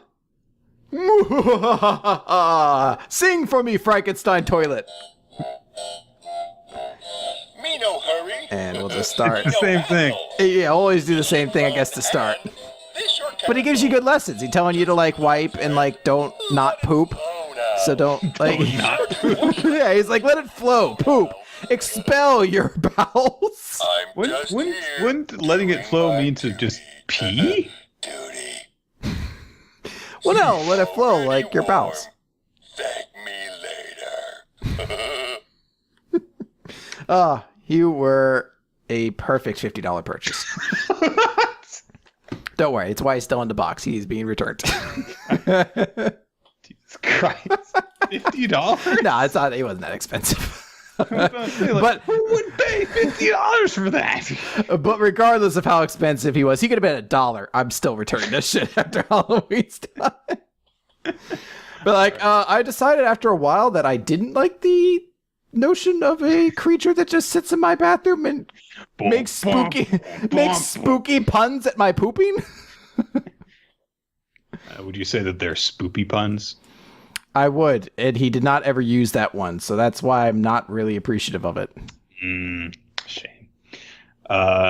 The Wizard King freezes the two of them, and then after everyone, comes back, they're like, okay, just to be clear, yeah, this is a match, and yeah, we've got the crystal set up there and there, so the first team to destroy the other team's crystal wins. So this is going to essentially be just jumping ahead to the semifinals but with these two teams, and then I guess they're going to just carry on with the other half of the bracket after they're done. So he unfreezes them, and rather than immediately going back and unleashing their spells, Asta kind of like pauses to talk to Xerxes and Mimosa, which is a little weird. You would think that they would, just have been frozen and continue to run towards each other and fight, but whatever. Yeah, Asta's like, hey, listen, I know that this has come really suddenly, but I need to beat that guy, so help me out. And Mimosa's like, yes, of course I'll help you. And she says Langris seems strange and something is wrong. Xerxes just starts laughing, and he's like, you guys are idiots, but fine. Yeah, let's do it. I love you, Xerxes. Fake Xerxes. Meanwhile, Langris' teammate's like, hey, what's going on here? Do you need our help? And he's just like, shut up, I don't need your help, you scum. I'm going to show you all how exceptional I am. That's a big word for someone who's kind of freaking out. You would think they would be like, how wonderful or great. He's just like, how exceptional I am. Okay. A little bit restrained. We get a little bit of pondering from the Wizard King's assistant, whose name I'm sure has been mentioned at some point. But anyway. Bowl cut, dude. Bowl cut, yes. The Wizard King's saying, like, based on the evidence we've got at this point, it kind of seems as though someone in the Magic Knights is unwittingly cooperating with the Eye of the Midnight Sun. And he says, no, it's not a spell. It's more like, maybe it is a spell. The wise and sagacious Wizard King. It's not a spell. It's more like, okay, maybe it's a spell. They're like, sir, do you know anything about magic? Sure, I do. Name a spell. He's like, they're like things that you can do, or sometimes you can't, and you do them with magic. Just knocks all the papers off the desk, runs out the window, leaps out. You won't catch me. He's like, you work no here. One's chasing you, sire.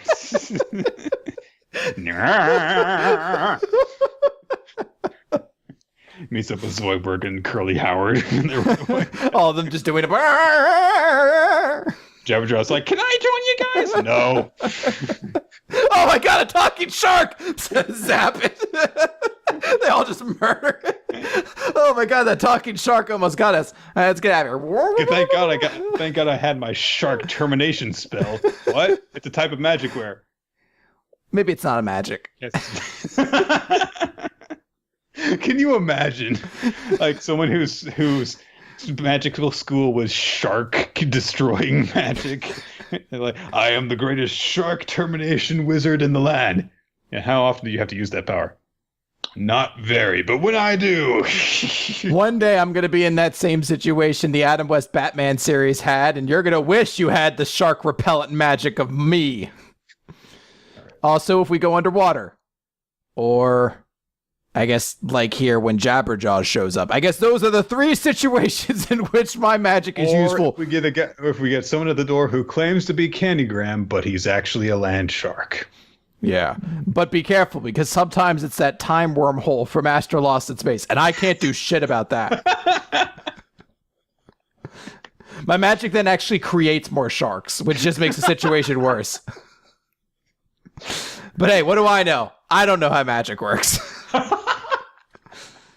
Maybe it doesn't make any extra sharks. Maybe it just makes time holes.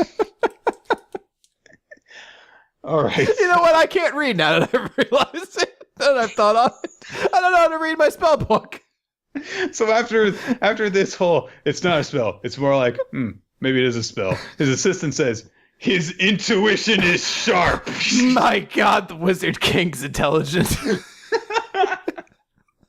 Surely this is the man to lead us. He's like looking at, it's like a jar of like jelly that's facing the screen, like the label's face. He's like, maybe this is jelly. No, maybe it's jam. Or maybe it's jelly. It's just like, truly the Wizard King is the most sharp and wise of all of us. He's got Shaquille O'Neal and whoever the other guy was from the Snickers commercial, and he's like, maybe it's caramel, maybe it's caramel, maybe it's caramel. And doesn't reach a conclusion, and he's still like, my God, the Wizard King is truly the smartest of us all.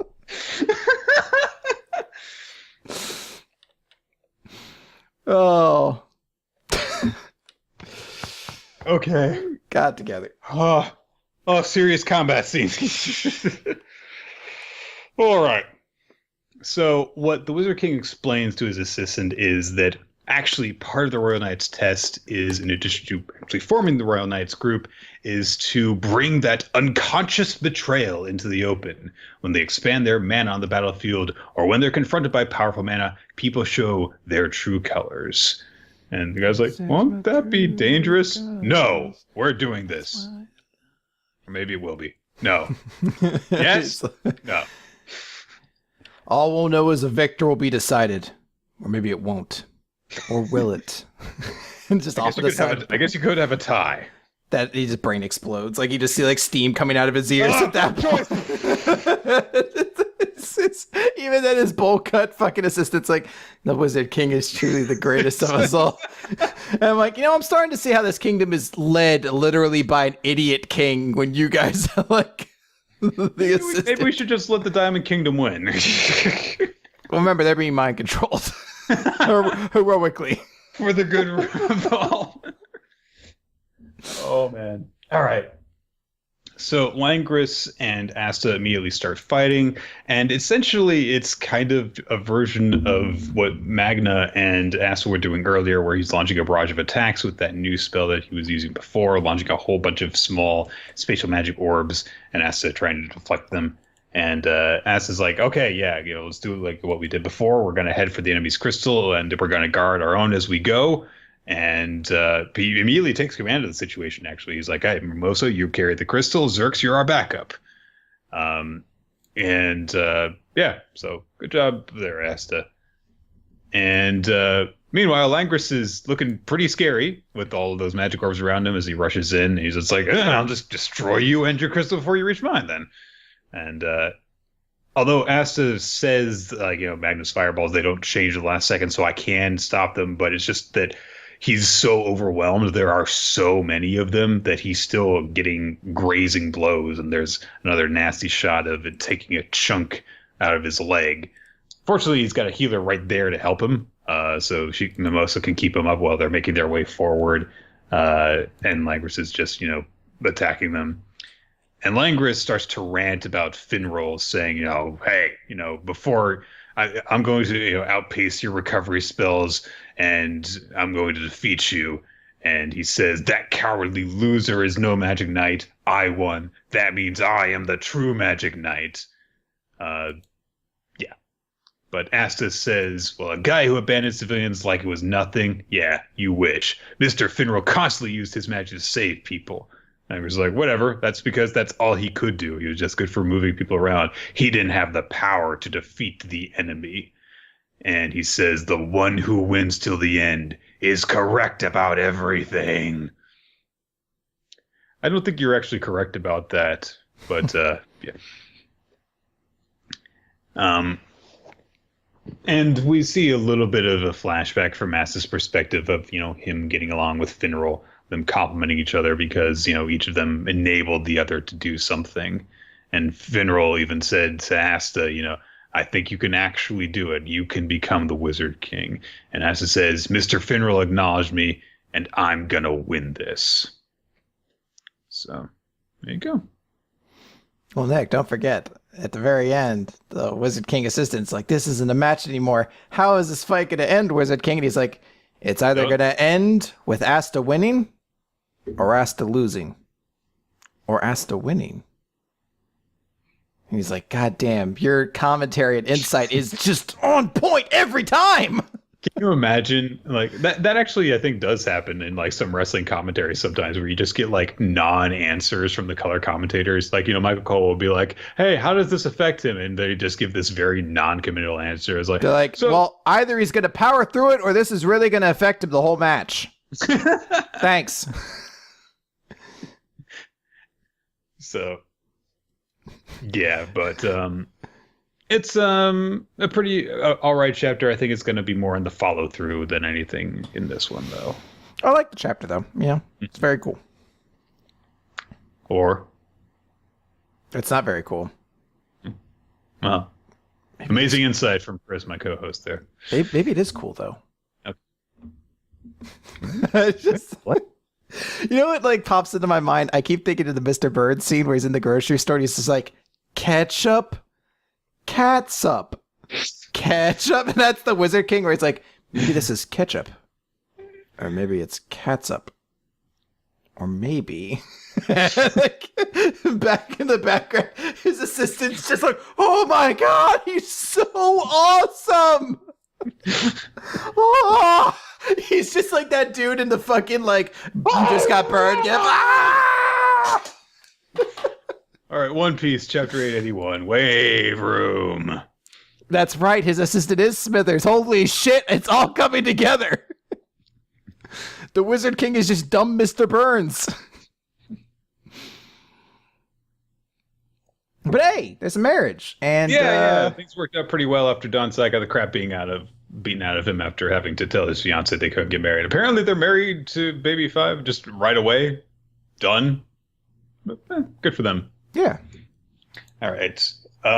So, meanwhile, in places where stuff is happening, we get Big Mom about to crash down onto the Thousand Sunny, riding a gigantic wave about to smash down onto them. And I like how even Prospero at this point is like, no, no, no, Mama, you're going to sink the cake they stole if you do this. You're just like, okay. So Jimbei takes charge pretty quickly because they don't have enough for another coup de burst. They don't have enough cola at this point. And he has everyone, get the sails ready and stuff like that. And then he just grabs hold of a rope connected to the mast. And they're like, there's no way that you can do this. You can't, control a sail by yourself. And he asks Nami for, navigation help, asking where the wind is coming from. And he says, I'm going to tack into the wind at high speed. We're going into the green room. And they're like, what? Why are you taking us toward the wave, Jimbei? Oh, I get it. The green room must be heaven. And he tells them all to hold tight. The wave crashes down, but there is the green room, the inside of the wave that, lip, I guess, because the top of the wave has hit the water first, and they are basically surfing on the freaking wave under Jimbei's direction, because holy shit, this is awesome. I love his way of describing it, where he's like, we've got a good ship and a good navigator. With a good helmsman, this craft is invincible. And so, yeah, apparently he's going to be the helmsman, I guess. It makes sense, but I love the way it's sort of built up here. This is like 100% the confirmation now that Jimbei's joined the Straw Hats permanently. Like, we already kind of knew he was, but this is like, and here's his position, and here's how he's extremely good at it. And it is like an extremely cool moment to show it off. Like Frankie's always been the helmsman thus far, but it makes sense having like somebody like Jimbei, I think, actually as like the true helmsman. Have Frankie be like the quartermaster or something, and he's already their big fixing guy and inventor. So yeah. So yeah, he leads them to safety by just surfing them out of the wave, and everyone's like, "Holy shit, this is great!" And someone also says, wait, we're not going to die then? Oh. Oh. Of course, this leads to a moment of confusion for Prospero, because he's like, oh, well, I guess they're dead. Because, of course, they went all the way to the edge of the wave, and he didn't see them slip out, so he thinks that the wave just crushed them. And he immediately reports over to Katakuri, saying, he's like, yep, everything's done. We've cleaned up here. And we're like, oh, okay, I guess we don't need to invade the ship either. Yeah. But the two long-necked siblings say, well, I don't know. I don't see any seawater through this mirror here. And then all of a sudden the mirror shatters. And, of course, Nami is following Luffy's orders. Chopper and Brook are objecting because Luffy will have no way back. But Nami says, hey, it's the captain's order, so hurry, do this. And immediately a bunch of mirrors in the mirror world start to break as they shatter all the mirrors on the ship. So they are basically safe now. They've, for the moment, gotten away from Big Mom, and there's no way of people getting onto the ship. Hooray. Nami can still communicate with Luffy through the tiny little shard of mirror that he's got, and he checks in with them, gets the confirmation that they're all okay. I like the commentary that Brule is having with the long-necked siblings, which is like, oh, well, I bet the mirrors are breaking from the water pressure. The ship's sinking. Yeah, that's it. Okay. That optimistic dreaming on their part, just like, I bet they're all dying. That's probably why everything looks like it's horribly. Yeah. So yeah, Luffy's communicating with everyone else.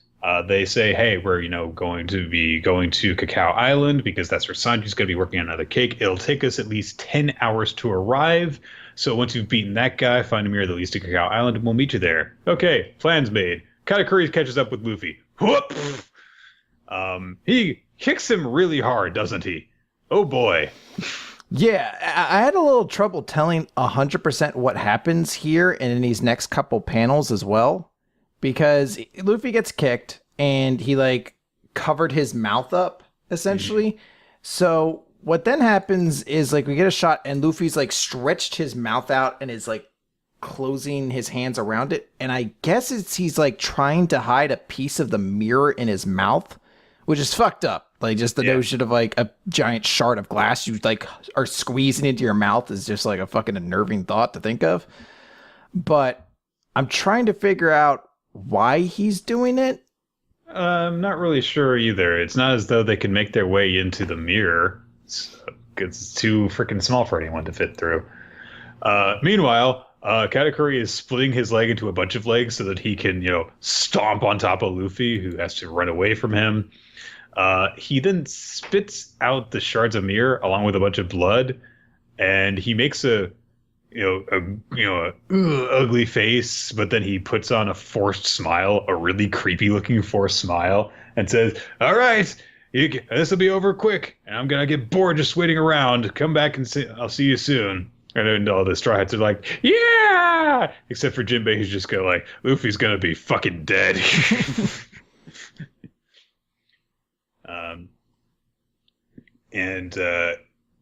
Kategori's like, "Oh, you're going to say I don't intend to die here. Well, shall I take that to be your last will and testament?" And he turns like part of his candy on his arm into a freaking trident of some sort.